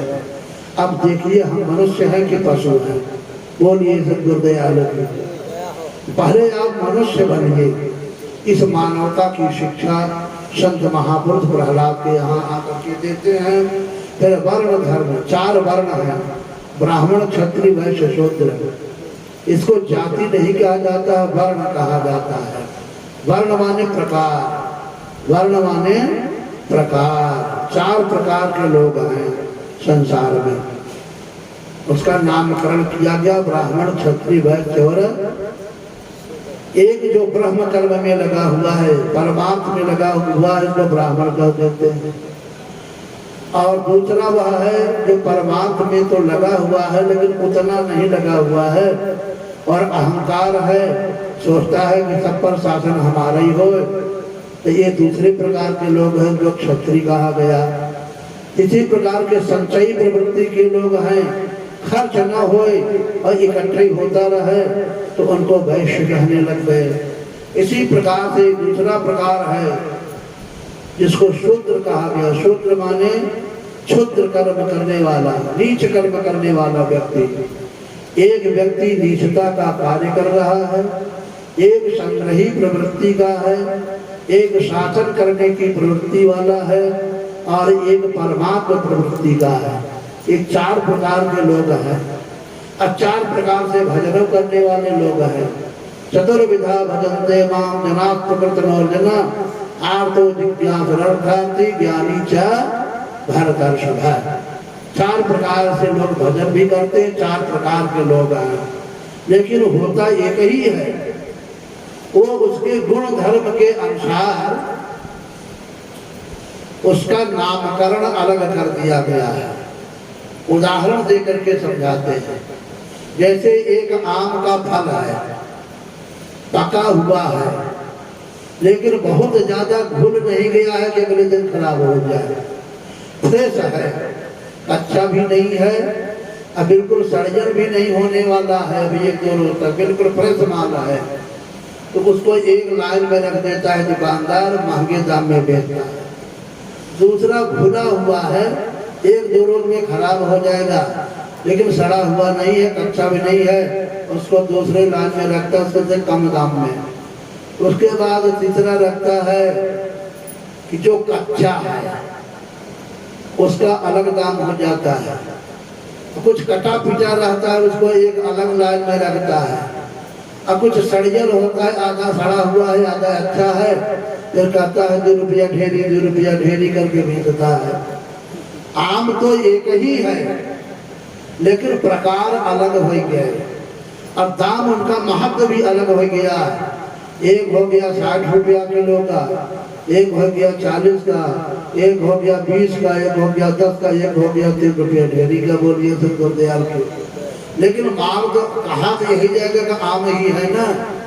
ऐसे सब मनुष्य ही हैं लेकिन मनुष्यों में जो परमात्मा की ओर चलने वाले हो गए उनको ब्राह्मण कहा गया। जो परमात्मा की ओर तो चल रहे हैं लेकिन फिर भी शासन करने की प्रवृत्तियों के तब पर हमें सबसे बड़े बने रहे, तब हमारी छत्र छाया में रहे, वो दूसरे प्रकार के हो गए। संचय करने वाले वैश्य हो गए और निम्न कार्य करने वाले को शूद्र कहा गया। भगवान ने किसी को शूद्र नहीं बनाया, किसी को ब्राह्मण नहीं बनाया। हम अपने कर्मों के द्वारा ब्राह्मण क्षत्रिय वैश्य शूद्र बन गए। महाभारत में श्लोक आता है कि वर्णों की अपनी कोई विशेषता नहीं है। वर्णों की अपनी कोई विशेषता नहीं है। न विशेषोच्च वर्णानाम सर्वम ब्राह्मणदम जगत ब्राह्मणा पूर्व सृष्टम ही कर्मवीर वर्णतांगतम। महाभारत में आया हुआ है। हमारे घर का श्लोक नहीं है। न विशेषोच्च वर्णानाम, वर्णों की अपनी कोई विशेषता नहीं है। सर्वम ब्राह्मणिदम जगत, सब ब्रह्मा की संतानें हैं तो सब ब्राह्मण ही हैं। भाई हमारा बाप ब्राह्मण है तो हम भी ब्राह्मण ही है, सब ब्रह्मा की संतान है तो सब ब्राह्मण ही है। फिर महाराज लोक में कैसे हो गया? कहा कर्मभिर वर्णतांगतम, कर्मों के द्वारा वर्णत्व को प्राप्त हो गए। अच्छा कर्म करने लगे परमार्थी तो ब्राह्मण हो गया, फिर मान हो गए बढ़ने वाला आम हो गए, ज्यादा कीमत की हो गई, और उससे कम वाला हो गए, उनकी कीमत कम होती गई। तो भगवान ने थोड़ा बनाया, हमारे कर्मों के द्वारा हम ब्राह्मण हैं, हम अपने कर्मों के द्वारा क्षत्रिय हैं, और कर्मों के द्वारा वैश्य और निम्न कर्मों के द्वारा हम शूद्र बने हुए हैं। किसी को बुरा नहीं लगना चाहिए, अगर शूद्र बने हो तो अपने कर्म से बने हो। किसी ब्राह्मण ने, किसी क्षत्रिय ने, किसी परमात्मा ने तुमको शूद्र नहीं बनाया है। शराबी बने हो तो तुम्हारे बाप ने शराबी नहीं बनाया था, तुम अपने कर्मों के द्वारा कुसंगति में आकर के बने हो। अब कहते नहीं हो भले आदमी ने बनाया, अरे मूर्ख आदमी वो तुमको क्यों बनाएगा? लोग दोष देते हैं, ये ब्राह्मण लोग अपने को ऊंचा मानते हैं। अरे ब्राह्मण लोग थोड़ा ऊंचा मानते थे, तुम नीचा कार्य करते थे, अपने कर्मों का दोष नहीं देते हो और किसी दूसरे को दोष दे रहे हो। अपने कर्मों से तुम नीच बने, वो अपने कर्मों से ऊंच बने। आज तुम अच्छा करके दिखा दो तो ऊंचे बन जाओ। सब कुछ कर्मों के ऊपर ही। बहुत बढ़िया श्लोक है महाभारत का, ना विशेषोस्ति वर्णानाम सर्वम ब्राह्मविदं जगत, ब्रह्मणा पूर्व सृष्टम हि कर्मभिर्वर्णतांगतम। सब कर्मों का भेद है। इस प्रकार से वर्णाश्रम की व्यवस्था बनती। एक बात और, परमात्मा की प्राप्ति के लिए सबसे पहले शूद्र बनना होता है, ये भी जान लीजिए। इसी बात को और समझिए, शूद्र के बाद फिर वैश्य बनना पड़ता, फिर क्षत्रिय बनना पड़ता, तब कहीं ब्राह्मण जाकर के बनते हैं। कैसे महाराज? कहे शूद्र माने परिचर्यात्मक कर्म, शूद्र कर्म इति रीते। सेवा का काम जो है ये, इसी को शूद्र कहा जाता है। सबसे पहले हम सेवा ही तो करते हैं। भक्ति का सबसे निचला जो सोपान है वो सेवा ही है। सेवा, सिमरन, प्रार्थना, ध्यान की चर्चा मैंने किया है। सबसे पहले गुरु महाराज की सेवा करना सीखिए, शूद्र बनिए। और जब ऊंचे बनने लग जाओ तो गुरु जी से सेवा कराओगे तो सेवा करोगे, बोलिए सबको तैयार होते। तो ये शूद्र बनिए। फिर आप वैश्य बनेंगे। वैश्य माने संचय करना। काहे बात का? शुभ कर्मों का संचय आपके पास होगा, सत्कर्मों का संचय होगा। जो आपने सेवा का पुण्य प्राप्त किया है उसका संचय होगा, तब आप वैश्य बन जाएंगे। कुछ दिनों तक शूद्र बनिए, सेवा करिए, तब आपके पास पुण्य का संचय बनेगा, आप वैश्य बन जाएंगे। फिर आपके पास ब्रह्मचर्य की शक्ति आ जाएगी, आप क्षत्रिय बन जाएंगे। जब तक हमारे अंदर ब्रह्मचर्य की शक्ति नहीं होगी तब तक हम दुश्मनों का नाश नहीं कर सकते हैं। कमजोर व्यक्ति किसी को थोड़ा हरा सकता है। ब्रह्मचर्य की जब शक्ति होगी तब हम क्षत्रिय होंगे। क्षत्रिय माने हमारे अंदर काम, क्रोध, लोभ, मोह, मद, मत्सर आदि जो क्षत्रिय बने बैठे हैं, मैं सबके ऊपर शासन करूंगा, इनका नाश तभी कर पाओगे जब से सबसे पहले गुरु की सेवा करके शूद्र बनोगे, उस पुण्य के द्वारा वैश्य बनोगे और गुरु की सेवा के माध्यम से अपने अंदर के तेज को इकट्ठा करके ब्रह्मचारी बनोगे। और तब आप जाकर के कहीं काम, क्रोध, लोभ आदि क्षत्रियों का नाश करने के बाद आप ब्रह्म तत्व को प्राप्त करके ब्राह्मण बन पाओगे। और ये सद्गुरु दयाल की ये है हमारे पुराणों का ज्ञान। लेकिन पुराणों का अध्ययन तो है नहीं, लोग पुराणों की निंदा करना शुरू कर देते हैं। कोई कहता है मनवादी है, और क्या बने भाई? मनवादी नहीं बने तो क्या ये हिरण्यकश्यपवादी बने? बोलिए सद्गुरु दयाल की रावणवादी बने? कहने वाले को शर्म नहीं आती है। मनु भगवान के एक विशिष्ट अंश हैं। उन्होंने धर्म मर्यादा को कायम किया है। लेकिन हम दुई पैसा की विद्या क्या प्राप्त कर लिए, अपने को परमात्मा समझ करके मनु जैसे महापुरुषों की निंदा करके अपने ऊपर पाप ढोने का काम करने वाले बन जाते हैं। बोलिए सद्गुरुदयाल की। ये हमारे यहाँ की परंपरा है। इस प्रकार से मानव धर्म की, वर्ण धर्म की, स्त्री धर्म की चर्चा किया गया है। स्त्री धर्म क्या है? हम सोचते हैं ये माताएं बने स्त्री और हम पुरुष हैं, लेकिन ये सही बात नहीं है। वाल्मीकि रामायण में पुरुष की परिभाषा बताई गई है।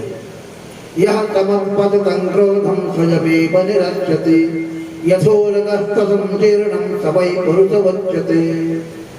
जो अपने अंदर उत्पन्न हुए क्रोध को अपने विवेक के द्वारा शांत कर दे उसी को पुरुष कहते हैं। जैसे सांप अपने केचुल को छोड़ देता है, उसी प्रकार से अपने अंदर उत्पन्न क्रोध को जो अपने आप छोड़ देता है वो तो पुरुष कहलाता है। जो ऐसा काम नहीं कर सकता वो नारी है। बोलिए सद्गुरुदेव। दूसरी बात, नारी चूड़ियां पहनती है, एक बंधन स्वीकार करती है। जो सांसारिक बंधनों में बंधा हुआ है वही नारी है। इनकी चूड़ियां दिखाई दे रही है, आपकी चूड़ियां दिखाई नहीं दे रही है, इनसे मजबूत चूड़ी आपकी है। जाति का बंधन, पाति का बंधन, पद का, प्रतिष्ठा का, एक भी बंधन हमारे पास नहीं है। जात पात ऊंच नीच भेदभाव इतने सारे बंधन, बेटा बेटी नाती पोते सबका बंधन है ना। क्या कहे महाराज, मैं तो आना चाहती हूँ सत्संग में, लेकिन वो हमारा 3 साल का लड़का है, हम बहुत रोता रहता है, मैं आ नहीं पाती। चाहती तो बहुत हूँ, एक बंधन हो गया ना। बोलिए सद्गुरुदयाल के। मतलब ये सब एक बंधन ही है। इतने सारे बंधनों से हम बंधे हुए हैं और फिर भी कहते कि हम पुरुष हैं। तुम पुरुष हो तो नारी कौन है?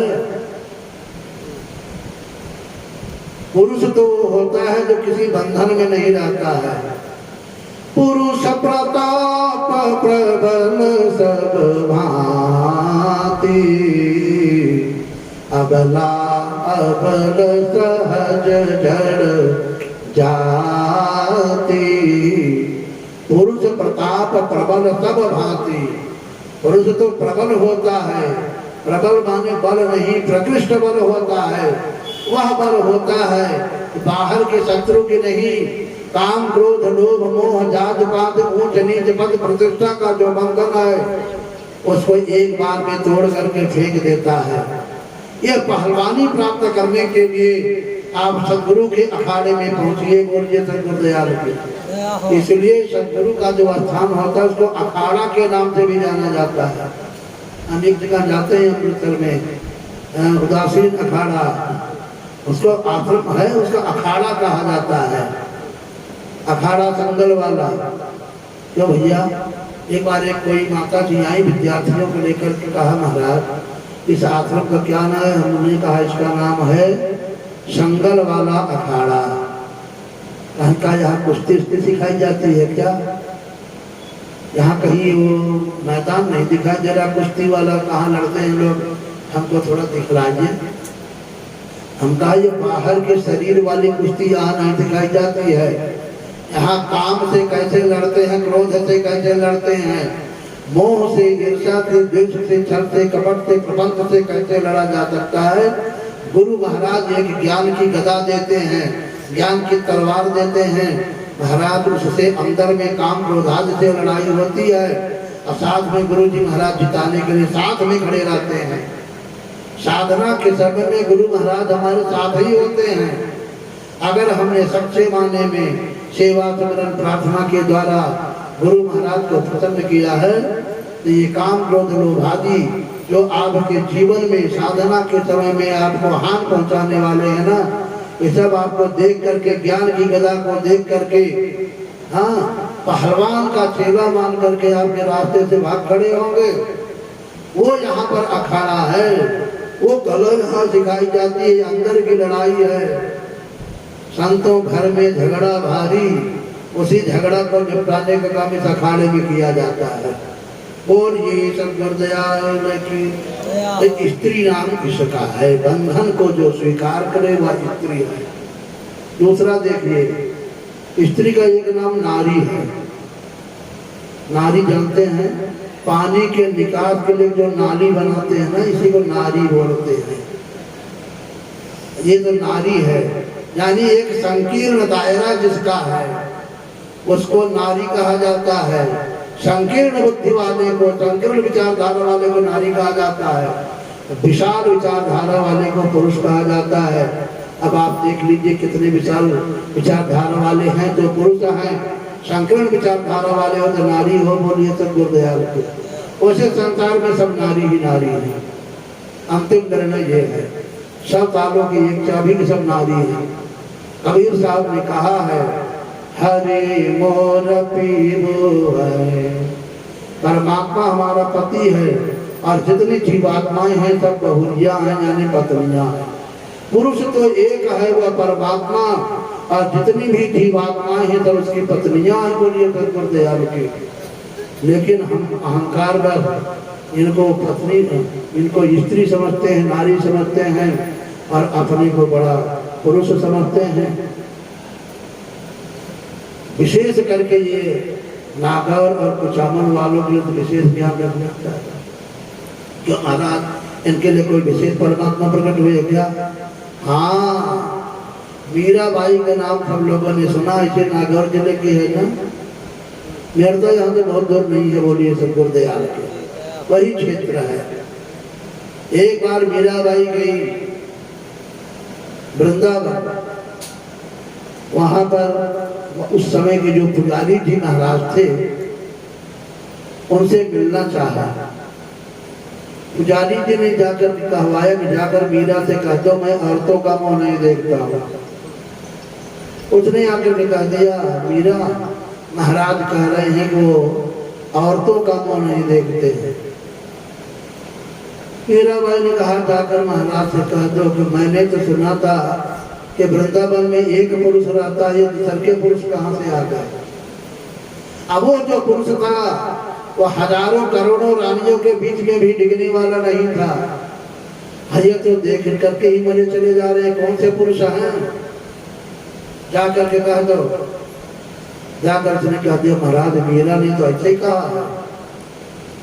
पर्दा खुल गया, पर्दा खोलने वाला काम नागौर करता, बोलिए तो गुरुदयाल की। पर्दा खुल गया बाबा जी का, आए चरणों में पड़ गए मीराबाई के। मीरा नारी मैं हूँ, तुम तो नर हो। हमारे अंदर संकीर्ण बुद्धि थी, हमें कहता था कि नारी का मुंह नहीं देखता हूँ। सही बात तुम करेंगे, पुरुष तो ये परमात्मा है, उसके अलावा कौन है पुरुष? वेदांत में हमारे और सांख्य आदि में बताया गया है, विशेष करके कपिल मुनि की चर्चा हमने किया था।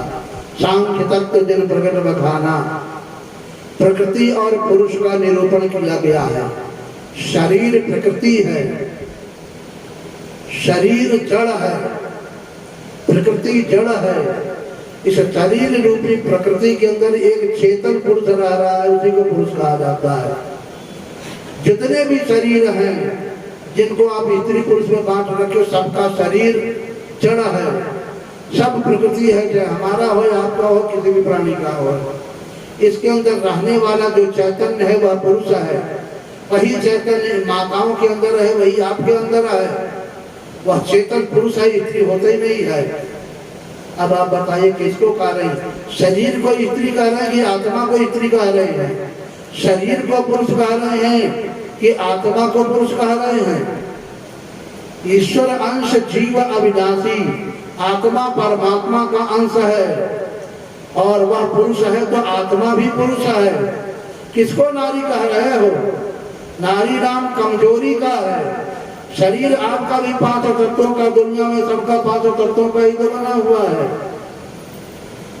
सब शरीर जड़ ही है, तो सब जड़ है, सब नारी है, सब प्रकृति है। इनके अंदर रहने वाला तो एक पुरुष है, दूसरा पुरुष होता ही नहीं है। ये हमारे वेदांत और सांख्य की गर्जना है। यह बोध हमारा श्रीमद् भागवत महापुराण देता है। इसी बोध के बल पर मीराबाई के चरण में वो वृंदावन वाले पुजारी जी महाराज आकर के चरणों में पड़े थे। बोलिए शंकर दयाल की। स्त्री धर्म की बात आई, इस पर हमने बताया स्त्री को ये चाहिए कि अपना जो पुरुष है, पति है, उसके अलावा और किसी का चिंतन न करे। हम सभी जितने बहुरिया हैं, आत्माएं हैं, सबका पति एक जगतपति परमात्मा है। उस परमात्मा के अलावा हमको किसी का चिंतन नहीं करना चाहिए। लेकिन स्वार्थ के वशीभूत होकर के शारीरिक विषय वाले सुख को प्राप्त करने के लिए हम मन के गुलाम बन करके कभी कोई बाजारों पर जा रहा है, कभी कोई बाजारों पर जा रहा है, लेकिन उस परमात्मा पति के ऊपर विश्वास नहीं करेंगे। जो कुछ मांगना है उस पति से मांगो, जो सुख देगा वो देगा। तो बाकी सब दुनिया में पति नहीं है, सब यार हैं। अब वो सार नहीं हो सकते हैं। सार एक है, आपका वो जगतपति है। माताओं बहनों को हम शिक्षा देते हैं तो भैया देखिए बस पति ही सब कुछ होता है। अरे भले आदमी, तुम तो भी औरत ही हो, तुम खुद बहुरिया हो, तुम्हारो पति परमात्मा है। उस पति को छोड़कर क्या तुम किसी दूसरे की शरणागति नहीं ले रहे हो? ये सबके लिए है, ऐसा भाव रखे। ये स्त्री धर्म की बात है। बोलिए सद्गुरुदयाल की। तम के अत बस मन माही, सपने हुआन पुरुष जग नाही। आन पुरुष उस परमात्मा रूपी पति के अलावा दूसरे किसी के चिंतन नहीं। लेकिन हमको यही नहीं पता कि परमात्मा है क्या भला। हम ऐसी युवा में पड़े हैं, इसलिए कि सत्संग हमको नहीं मिला है। नाच गाने वाले मिले तो कभी किसी को पति बता देते हैं, कभी किसी को पति बता देते हैं। सत्संग में जब पहुंचोगे, भेदी संत सदगुरु मिलेंगे, तब सारे अज्ञान, सारे बंधन आपके सांसारिक सब कट जाएंगे। तब कबीर की तरह से आप भी गाने लग जाओगे। एक चैतन्य आत्मा जिसकी जागृत हो गई है, आत्मा स्वरूप का ज्ञान हो रहा है, वह किसी संत से ऐसी आत्मा यानी कोई भी व्यक्ति कह रहा है, वो इस भाव में कह रहा है कि मैं पत्नी हूँ, और ये कह रहा है कि मेरे नैहर में आग लग गई है। इस बात को उस परम पति परमात्मा से, हमारा जो पति है परमात्मा, उससे जाकर के बता दो। संतो ससुरे का पठबहु संदेश नैहरवा में आगी लगी। संतो ससुरे का पठबहु संदेश नैहरवा में आगी लगी। ससुरे में परमात्मा के यहाँ संदेश दो। इस मायके में, माया के देश में आग लग गई है। हमारे अंदर तो माया मोह नहीं रह गया है। ये संत से अर्ज की जा रही है। लंबा चौड़ा पद है, उतना हम बड़ा पद नहीं बोलेंगे, हमारे पास बहुत मटेरियल अभी सामने रखने के लिए है। अंतिम पद हम बता दे रहे हैं कि दूल्हा मरी गा माड़ऊ जरी गा दुल्हन भई गई बाती। कहत कबीर सुनो भाई साधो, रोवत चले हैं बराती नैहरवा में आगी लगी। संतों ससुरे का पठबहु संदेश नैहरवा में आगी लगी। ये कौन सी आग लगी है? ज्ञान की आग लगी है। कहाँ? नैहर माया के देश में ज्ञान की आग लग गई है। अब यहाँ कुछ नहीं बना है, माड़ो जर गया। सांसारिक संबंधों का जो माड़ो हमने छा रखा था, बांध रखा था एक एक जगह गांठ गांठ पर, वो सब जल करके राख हो गया। अब समझ में आया कि हर मोर पीऊ में हर की बहुरिया। दूल्हा मर गया।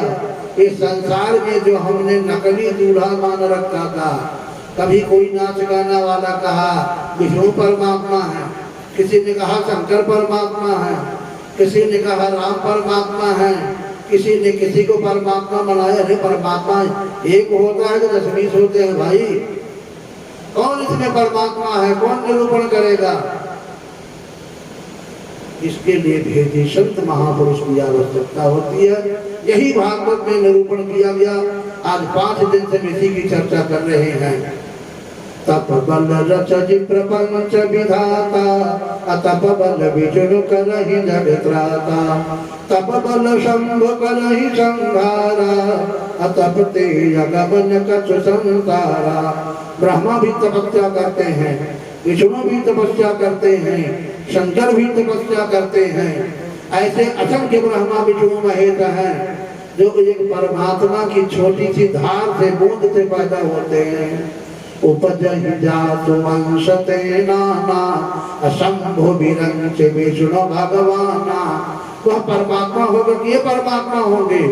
अगणित रवि शशि शिव चतुरानन। असंख्य सूर्य, असंख्य ब्रह्मा, असंख्य विष्णु और असंख्य शंकर हैं, तो असंख्य परमात्मा हो गए। इन सबका जो मूल है, सबकी उत्पत्ति और सबको ताकत जहाँ से मिल रही है, वह सब पुरुष परमात्मा है। सत्यमेव जयते नामृतम्। उसी सत्य को, उसी परमात्मा को धर्म कहा जाता है, क्योंकि धर्म न दूसर सत्य समाना। बोलिए सद्गुरुदयाल की। एक स्त्री धर्म में हम सब लोगों ने सुना। उसके बाद ब्रह्मचर्य, वानप्रस्थ, आश्रम आदि की चर्चा होती है।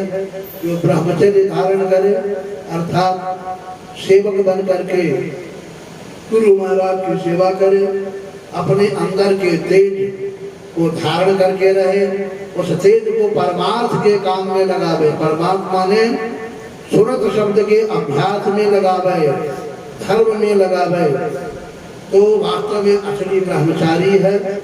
घर गृहस्थ का सेवन करने के बाद विरक्त के रूप में, यानी संसार में रहते हुए भी किसी से लगाव न रखते हुए एकांत का सेवन करे, तो वह वानप्रस्थ हो जाता है। और सब कुछ छोड़ करके महाराज बस उसी एक परमात्मा में लय को प्राप्त होने की प्रक्रिया में लग जाए, तो वह सन्यासी बन जाता है। काम्यानाम कर्मणाम न्यासम सन्यासम कवयो विदुः। हमारी सारी कामनाओं का अंत हो जाए, कामनाओं से हम रहित बन जाएं, उसी को सन्यासी कहा जाता है। अब भेष हमने सन्यासी का ले लिया, लेकिन कामनाएं अनंत बनी हुई हैं, तो काहे बात के हम सन्यासी हैं? सन्यासी के अंदर किसी भी प्रकार की कामना नहीं होनी चाहिए। इसीलिए तो सन्यासी को साक्षात नारायण कहा गया है। केवलम दंड मात्रेण नरो नारायणो भवेत्। केवल दंड मात्र से, लेकिन समझते हैं कि बांस का डंडा धारण कर लेने से। इस बांस के डंडे की बात नहीं है। वाग दंडोत मनोदंड आज दंड तथैव च यस्ते निहता बुद्धौ तदंडीति उच्यते। दंडी की परिभाषा आई हुई है कि अपने वाणी को दंडित करे। केवलम बंध दंडेन, केवल बांस के डंडा ले लेने से कोई दंडी महात्मा नहीं बन जाता है। वाणी को दंडित करिए, शरीर को दंडित करिए, मन को दंडित करिए, मन को मार्ग पर मन न जाने दीजिए। आपकी अब कोई कामना न रह जाए, आप वास्तव में दंडी महात्मा बन गए, सन्यासी बन गए। घर में रहते हुए भी आप सन्यासी हैं, और वेश धारण करता हुआ भी आदमी गृहस्थी होता है। केवल शरीर और भेष से कोई महात्मा नहीं होता है। अपने आंतरिक वृत्ति के द्वारा आदमी गृहस्थी बनता है, वानप्रस्थी बनता है, अथवा सन्यासी बनता है। इस प्रकार से सन्यासियों की चर्चा किया। तो महाराज एक बात अंतिम पूछ रहे हैं, क्या गृहस्थ में रह करके परमात्मा को प्राप्त किया जा सकता है? महात्मा को तो चाहे बात में, लेकिन गृहस्थी इतना सारा भार होता हुआ भी अगर घंटा 2 घंटा का समय परमार्थ के लिए निकाल ले रहा है, तो बहुत बड़ी बात कर दे रहा है। केवल एक जगह बैठ करके अपनी आत्मा को उस शब्द में ही तो लगाना है। कोई बहुत बड़ी मेहनत का काम नहीं करना है। रुपए से कोई सामग्री खरीद करके स्वाहा नहीं करना है। फिर स्वाहा क्या करना है? स्वाहा कह रहे कि अपाने जो प्राणम प्राणं गिरत चंद्रमा। अपान वायु की में प्राण वायु की आहुति, अपान और प्राण वायु की दोनों की मन में आहुति, और मन की आत्मा में और आत्मा की परमात्मा में आहुति दी जाती है। ये हमारे शास्त्र गर्दना करते हुए कह रहे हैं। ऐसा जो कोई महात्मा मिल जाए, यानी घर गृहस्थ वाला ही क्यों ना हो, घर गृहस्थ में रहते हुए प्राण और अपान की गति को थोड़ा सा संयमित करके और दोनों भावों के मध्य स्थान में दृष्टि को रोक करके अंदर में हो रहे शब्द को, आवाज को और प्रकाश को देखने और सुनने का अभ्यास करें।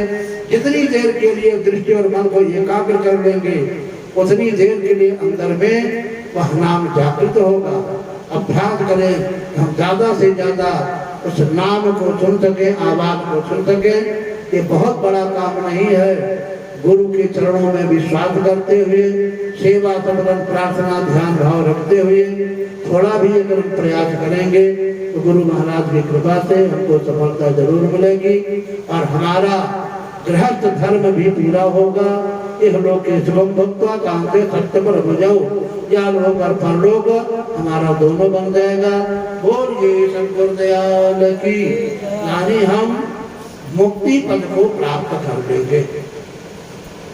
बेटा है, बेटे के प्रति जो कर्तव्य है हम कर्तव्य का निर्वाह करें, लेकिन लगाव रख करके रोए नहीं। आंखों से आंसू एक के लिए आवे, इसके लिए परमात्मा के लिए।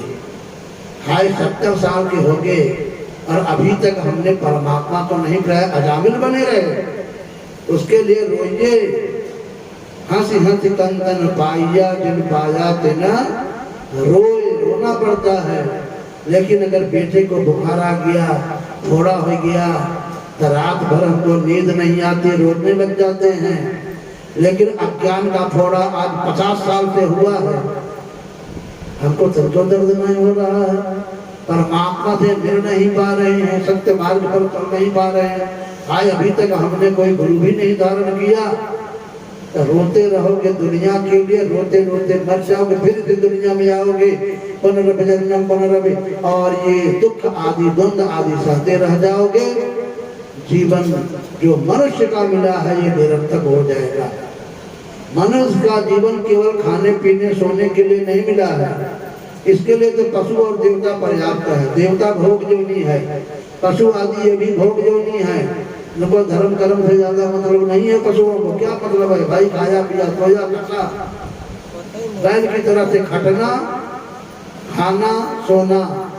पची पची मरो बैल की नानी, सोजर जोरे उठी, खाजो भजन बीना, बावरे तैने हीरा तो जाना मंगा, खाजो भजन बीना बावरे। इसलिए तो मालिक के लिए रोइए। बोलिए शंकर दयाल की दया हो। इसी प्रसंग को आगे बढ़ाते हुए सुखदेव जी महाराज परीक्षित जी को और सूत जी शौनकाद ऋषियों को समझाते हुए गजेंद्र की कथा सुनाते हैं। गजेंद्र कौन है? एक मतवाला हाथी था जिसके अंदर 10,000 हाथी का बल था। और वो अपनी मस्ती में जब आता था ताकत के तो पेड़ पौधों को तोड़ता फोड़ता जाकर के नदी के पानी को भी रोक लेता था। लगता था कि हमारे समान कोई नहीं है। एक दिन किसी से पाला पड़ गया, एक ग्राह ने उसका पैर से पकड़ा। उसने सोचा होगा कोई कीड़ा मकोड़ा, हमारे 10,000 हाथी की ताकत है, चाहे जब इसको झटक देंगे। इसी अभिमान में कुछ नहीं। लेकिन जब ग्राह ने खींचना शुरू किया, कहा थोड़ी सी ताकत लगाकर देखे कौन सा कीड़ा है ये। ऐसा समझकर उसको खींचना चाहा, ग्राह अपनी ओर खींचा और गजेंद्र खींच नहीं पाया। तब लगा कोई कुछ विशाल जानवर है क्या। जोर लगाया, कभी ये अपनी ओर खींचता, कभी ग्राह अपनी ओर खींचता। अब ग्राह को तो खून मिल रहा था, मजबूत हो रहा था। कई दिनों तक युद्ध हुआ दोनों का। इसका तो खून निकल रहा था, वो कमजोर हो रहा था। भाई बंधु नाथ रिश्तेदार सबको छिप ढाड़ करके बुलाया सब लोगों ने आया, किसी ने पेट पकड़ा, किसी ने पैर पकड़ा, किसी ने पूंछ पकड़ा, अपनी ओर खींचा कि हम नहीं डूबने देंगे। लेकिन कोई काल से तो नहीं बचा सकता है। मैं बोलिए सतगुरु दयाल की। अंत में गहरे पानी में पहुंच गया कि अब डूब करके मर जाएंगे। अंत समय में जब घर परिवार नात रिश्तेदार कोई काम नहीं आए, तब उसने प्रभु को पुकारा, प्रभु आकर के मेरी रक्षा करिए। और नारायण ने आकर के और ग्राह से गजेंद्र की रक्षा किया। तो हम क्या करें, किया होगा गजेंद्र जाने नारायण जाने, हमको क्या पड़ी। इसको सुनने से कौन हम परमहंस बन गए, ये तो जानना ही पड़ेगा। बोलिए सतगुरु दयाल की।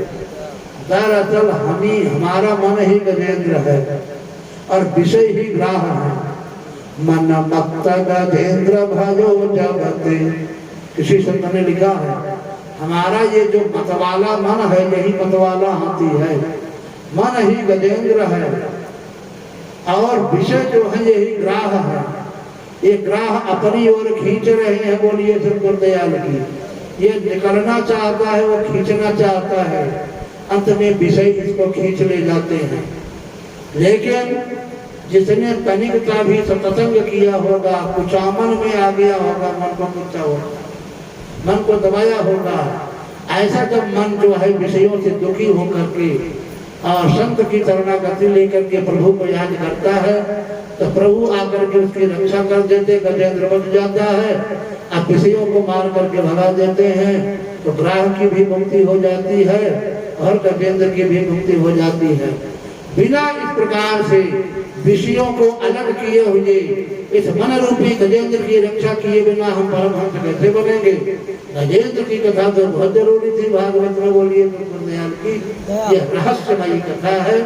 इस भागवत के रहस्य को जान करके हम लोग भी भेदी सतगुरु से श्रुत शब्द भेद की प्रक्रिया को जान करके गजेंद्र की तरह से मुक्त हो सकते हैं, और नहीं तो फिर ऐसे मतवाले बने रहेंगे, साथ कोई अंत में देने वाला नहीं और दुर्गति को प्राप्त हो जाएंगे। परीक्षित ने कहा, गुरुदेव ये तो बहुत सुंदर कथा थी। कहा बिल्कुल परीक्षित, इससे सुंदर कथा और कुछ नहीं हो सकती है। लेकिन इसके लिए क्या मतलब महाराज, इसके लिए क्या कहना चाह रहे हैं? क्या इसके लिए समुद्र मंथन की जरूरत होती है। देवताओं और दैत्यों में युद्ध होता ही रहता है। आज भी युद्ध हो रहा है, और कभी देवताओं की विजय, कभी दैत्यों की विजय।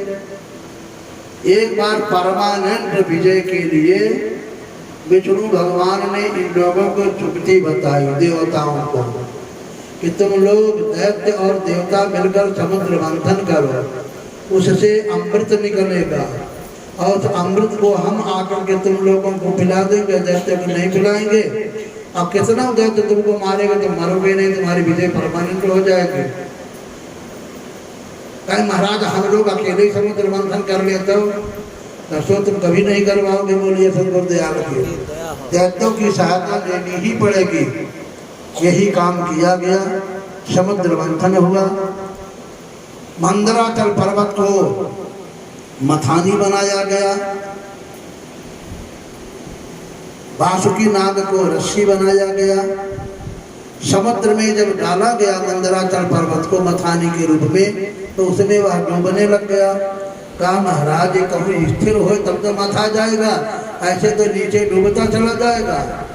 भगवान ने कूर्मावतार धारण करके और अपने ऊपर मंदराचल पर्वत को ले लिया, और मंथन के बाद 14 रत्न निकलते हैं। लक्ष्मी कौस्तुभ पारिजात कसुरा धन्वन्तरिश्चन्द्रमा नावः कामदुधा सरेश्वर गजो रंभादिदेवांगना अश्वः सप्तमुखः सुधारिधनो शंखं विषं चाम्बुधे। यह 14 रत्न निकले समुद्र से, लक्ष्मी कौस्तुभ अपारिजात आदि आदि करके। यथा योग्य जो था उसको वो चीज मिल गई। लक्ष्मी विष्णु के पास पहुंच जाती है। इसी प्रकार से चैत्रवा घोड़ा निकलता है, इंद्र के पास पहुंच जाता है। जिसके योग्य जो वस्तु थी उसको मिल जाती है। जहर निकला तो जहर तो कोई नहीं लेना चाहता। उसको भेज दिया शंकर जी के पास। शंकर जी ने कहा भैया हमारा तो सबसे कोई मतलब नहीं था ना, हमने कहा था कि तुम मंथन करो, लेकिन जब लाए हो तो भाई अब हम नहीं लेंगे। और शंकर जी ने उस विष को धारण कर लिया और अंत में महाराज अमृत निकलता है। होशियारी में इसे कहते थे, लाई जाओ लक्ष्मी को, लाई जाओ घोड़ा, ले जाओ हाथ। हमने क्या लेना, हमको हमारा लक्ष्य तो अमृत है। और अमृत निकलते ही छीन लिया जाते उन्हें लेकर के भाग गए। देवता ताकते रह गए, भगवान को याद किया कि प्रभु आपने कहा था कि हमको मिलेगा, ये तो दैत्य लेकर के भाग गए। कहा घबराओ नहीं, हम सब जुगाड़ लगा रहे हैं। मोहनी का रूप धारण करके और भगवान ने ये वादा करा लिया कि मैं जो करूँगा उसको सब लोग मानेंगे